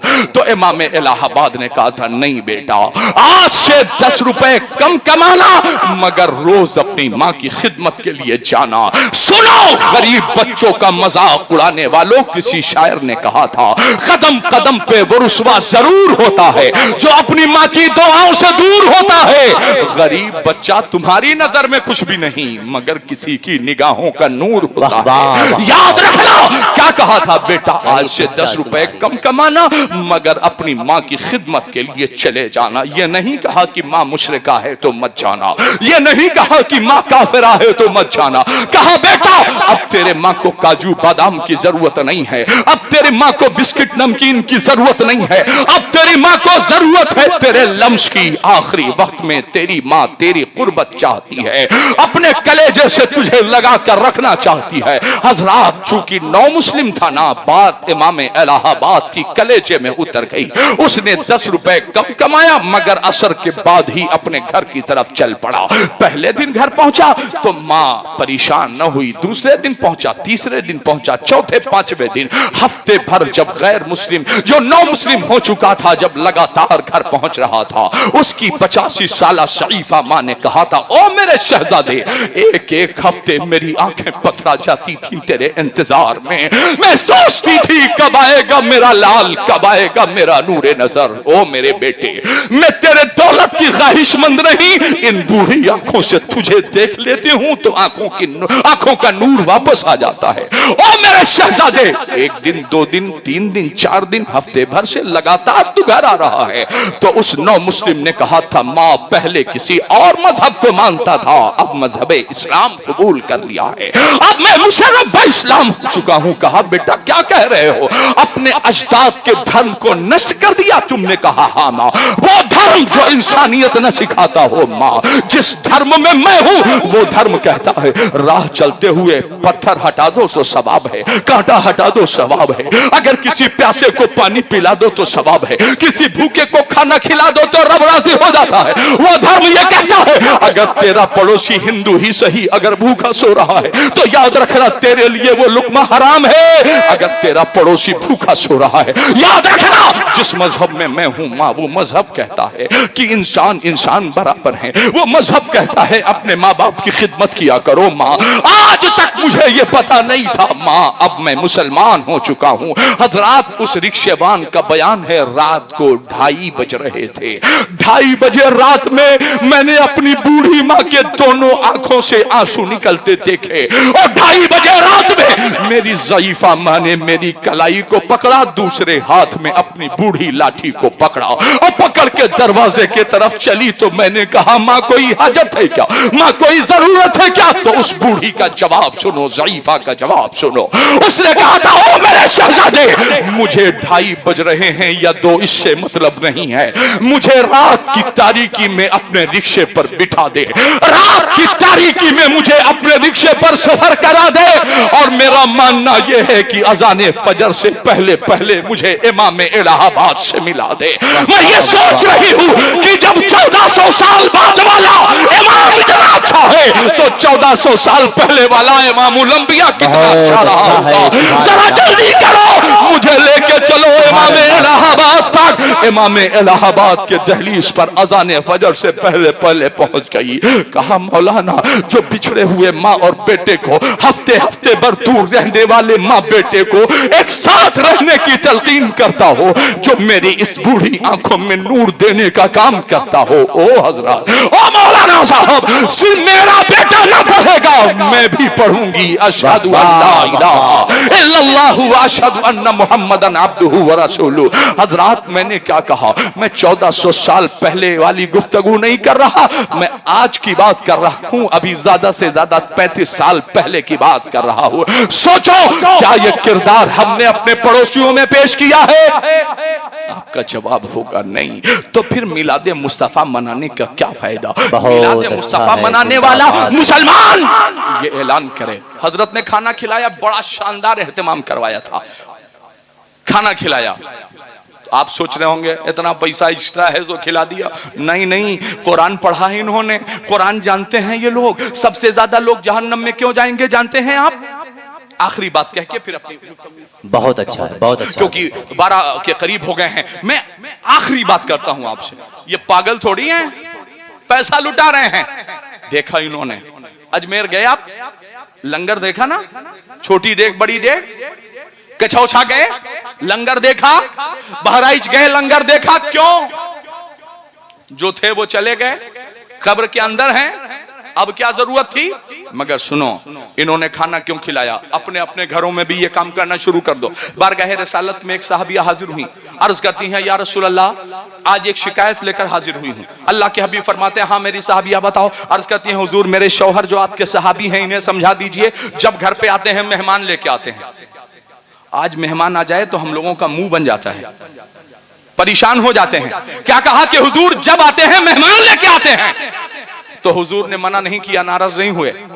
अंदाज़े नबूवत देखो तबलीग का। हुजूर ने फरमाया है मेरी साहबिया, जब रोज मेहमान रहते हैं तो किसी दिन क्या मुझे भी ये शरफ हासिल हो सकता है? आप साहबिया खुश हो गई, या रसूल अल्लाह, कहाँ मेरी कुटिया, कहाँ कदमाने नबूवत। उनकी मेराज की वो अर्श बरी तक पहुंचे, मेरी मेराज की मैं उनके कदम तक पहुंचा। या रसूल अल्लाह, कब? फला तारीख को आऊंगा तुम्हारे घर पर। ठीक है, तैयारियां होने लगी, सहाबिया चली गई। अल्लाह के हबीब ने सहाबी को बुलाया और इरशाद फरमाया, मेरे सहाबी, जब मैं तुम्हारे दस्तरखान पर खाना खाने के लिए आ जाऊं, जो भी रहेगा शुक्र खुदा, जब वापस चलने लगूं तो अपनी बीवी से कह देना कि घर का सारा काम धाम छोड़ दे। कहा ठीक है, फिर क्या करना पड़ेगा? कहा कि पर्दे की आड़ से जहां मेरा कदम वहीं उसकी नजर, इतना ही करना है। हुजूर पाक वक्त मुतय्यना पर तशरीफ लेकर के आए, जो कुछ था हुजूर ने तनावल फरमाया, वापस चलने लगे तो सहाबिया ने सारा काम छोड़ा, पर्दे की ओर से, पर्दे की आड़ से हुजूर के कदमाने नबुव्वत शरीफ के करीब और उसी तरफ अपनी नजरों को उसने ले जाकर के जमा दिया। हुजूर तशरीफ ले गए, सहाबिया जमीन पर गिरी बेहोश हो गई। घर में वावेला मच गया, कोहराम मच गया, पानी के छींटे मारे, होश में लाए। सहाबी ने पूछा क्या ज्यादा थक गई थी? कहा थक नहीं गई थी। कहा फिर? कहा जब हुजूर निकले तो मैंने देखा सांप, बिच्छू, मूजी जानवर सब निकल रहे हैं। मैं सोचने लगी कि मेरे बच्चों को डस लिया होता तो क्या होता, मुझे काट लिया होता तो क्या होता, मेरे शौहर को डस लिया होता तो क्या होता। बात है सहाबी के घर की। अब सोचो अगर हम लोगों के घर में सांप निकल आए तो हम MBBS के पास जाएंगे कि साहब कोई एंटीबायोटिक दे दीजिए? नहीं, पहले सपेरे के पास जाएंगे कि एक आध और ना हो, नहीं धीरे से छू देगा तो काम बन जाएगा। मगर सहाबी का अकीदा यह है हर दर्द की दवा है सल्ले अला मोहम्मद। पहुंचे कहा हुजूर की बारगाह में, पूरा वाकया बताया। तो सोचो बात है सहाबी के घर की, खबर मेरे मुस्तफा दे रहे हैं। तब मेरे इमाम ने कहा था और कोई गैब क्या तुमसे नेहा हो भला, जब ना खुदा ही छुपा तुम पे करोड़ों दरूद। फरमाया मेरे सहाबी अपनी बीवी से कह देना आज के बाद मेहमानों की आमद पर नाराज न हो। मेहमान आता है उसके पहले अल्लाह रिज्क भेज देता है। जब जाता है तो घर की बलाओं को साथ लेके जाता है, जब जाता है तो घर की परेशानियों को साथ लेके जाता है। सुनो, 99% घरों में दवा चल रही है और एक बीमारी क्या हजरत, दिल बहुत धड़कता है।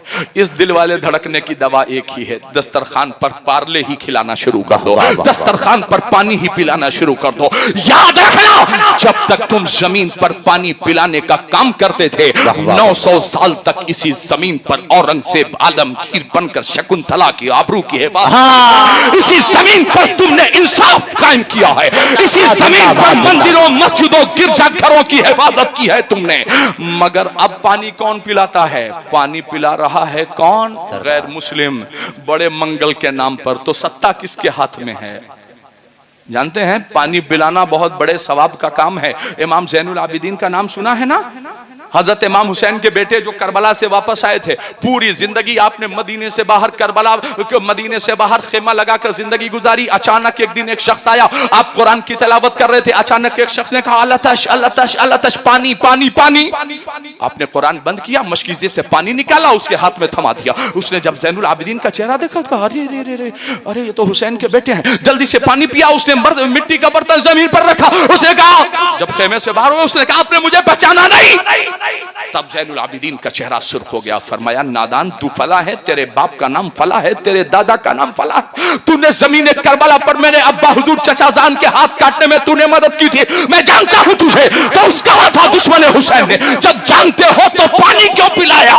तो ज़ैनुल आबिदीन ने कहा था पानी बंद करना ये यजीदियों का काम था, पानी पिलाना ये हुसैनियों का काम है। जहां भी प्यासों को पानी पिलाया जाता हो समझ लो वो मोहल्ला हसन हुसैन का है। हजरात, तो खाना खिलाना, पानी पिलाना शुरू करो। जहन्नम में क्यों जाएंगे? अल्लाह ताला से जन्नत में जाने वाले लोग कहेंगे अल्लाह पाक जहन्नमियों से बात करना चाहते हैं। अल्लाह फरमाएगा कर लो। तो जन्नत वाले कहेंगे ए जहन्नम में जाने वालों सुनो सुनो सुनो, मा सलककुम फी सकर, जहन्नम में क्यों जा रहे हो? तो 2 बजे बयान करेंगे। पहली वजह लम नकु मिनल मुसल्लीन, हम लोग नमाज नहीं पढ़ते थे इसलिए जहन्नम में जा रहे हैं। और दूसरी वजह सुनो, वलम नकु नुतइमुल मिस्कीन, हम लोग जरूरतमंदों को खाना नहीं खिलाते थे इसलिए जहन्नम में जा रहे हैं। कुरान कह रहा है तो गरीब नवाज ने लंगर इसलिए चलाया कि इस वजह से जहन्नम में न जाना पड़े। मैं जमीन पर रहूं तो भी खाना खिलाया जाता रहे, मैं जमीन के अंदर रहूं तो भी लंगर जारी रहे। मखदूम मशरफ, सालार मसूद गाजी, बाबा फरीद, दाता अली हिजवेरी, सब ने यही काम किया, लंगर जारी है। मैं जमीन पर रहूं तो भी, जमीन के अंदर रहूं तो भी लंगर जारी रहे।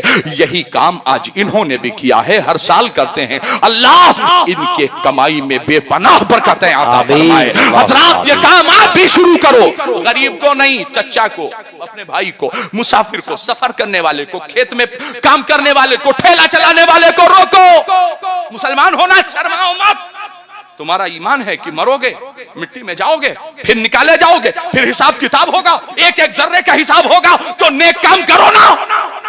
ठेला वाला गुजर रहा हो, ये ना देखना हिंदू मुसलमान, बस एक गिलास पानी पिला दो, भैया पानी पी के जाओ। वो कहेगा भैया आज तक किसी ने नहीं पूछा, तो उस कह देना कि हमारे पैगंबर का कहना यही है, हमारे बुजुर्गों का तरीका यही है। तो वो कहेंगे जब आप लोग इतने अच्छे हैं तो ऊपर वाला कितना अच्छा रहा होगा। फर्क पड़ता है इससे। तो नेक काम शुरू करने में देर न कीजिए। चूंकि मैंने आज कुरान पाक की एक आयत करीमा पढ़ी थी, कुल बिफज़लिल्लाहि व बिरहमतिही फबिज़ालिका फलयफ़रहू हुवा खैरुम मिम्मा यजमऊन। अल्लाह फरमाता है महबूब आप ऐलान कर दीजिए अल्लाह के फजल पर और उसकी रहमतों पर, फबिज़ालिका फलयफ़रहू, तुम खुशियों का इजहार करो। अब कोई कहेगा ए भैया तो नमाज का ही नहीं पढ़ लिए, ये सब करने की क्या जरूरत? अगर नमाज पढ़ाना होता तो अल्लाह कह देता कुल बिफज़लिल्लाहि व बिरहमतिही फलयरकऊ फलयअबुदू फलयसजुदू। नहीं, अल्लाह ने मुतलकन कहा, कॉमन फरमाया फलयफ़रहू, खुशियों का इजहार करो। ए कुरान अल्लाह के फजल पर जब खुशियां मनाने का हुक्म है तो अल्लाह का सबसे बड़ा फजल है क्या? फरमाया लक़द मन्नल्लाहु अलल मुमिनीन इज़ बअसा फ़ीहिम रसूला। ये हुजूर अल्लाह के सबसे बड़े फजल हैं। और अल्लाह की सबसे बड़ी रहमत क्या है? तो आवाज आई वमा अरसलनाका इल्ला रहमतल लिल आलमीन। ए महबूब हमने आपको पूरी कायनात के लिए रहमत बना के भेजा है। हुजूर की आमद पर खुशियां मनाना और जश्न गौसुल वरा, बुजुर्गों का उनके जो है तालीमात को सुनना और उनके तालीमात को आम करना, यह हम सुन्नी मुसलमानों का शेवा है। मैंने तकरीर के शुरू में कहा था यहूदी अपने पैगंबर की तारीफ, ईसाई अपने पैगंबर की तारीफ कर रहा हो तो मुसलमानों का तकाजा ये है वो खड़ा होके ये कहे ईसा हमारे सर के ताज। मगर याद रखना जो काम जनाब ईसा ने किया है वो काम तो उम्मत मुस्तफा ने, गौसे आजम ने किया है, गौसे पाक ने उस काम को अंजाम दिया है। पूछते क्या हो शहे जीला के फजाइल लासी, वो हर कमालात का जामे है नबूवत के सिवा। तो चूंकि ये जश्न गौसुल वरा की महफिल थी मगर इस पर मैं खिताब न कर सका, इंशाअल्लाह अज़ीज़ फिर कभी मौका मिला तो इस उन्वान पर खिताब करूंगा। अल्लाह तबारक व तआला सबसे पहले मुझे फिर आप सबको अमल की तौफीक अता फरमाए। इस शेर से मैं अपनी गुफ्तगू खत्म करता हूं कि जरा सी बेउसूली से कद्दावर टूट जाता है, कभी थोड़े से पानी में शनावर डूब जाता है। कहां भागे चले जाते हो तुम सब जानिबे मगरिब, वहां सूरज भी जाता है तो जाकर डूब जाता है। मगरिबी तहजीब की तरफ न जाओ, आओ हुजूर की शरीयत पर अमल किया जाए।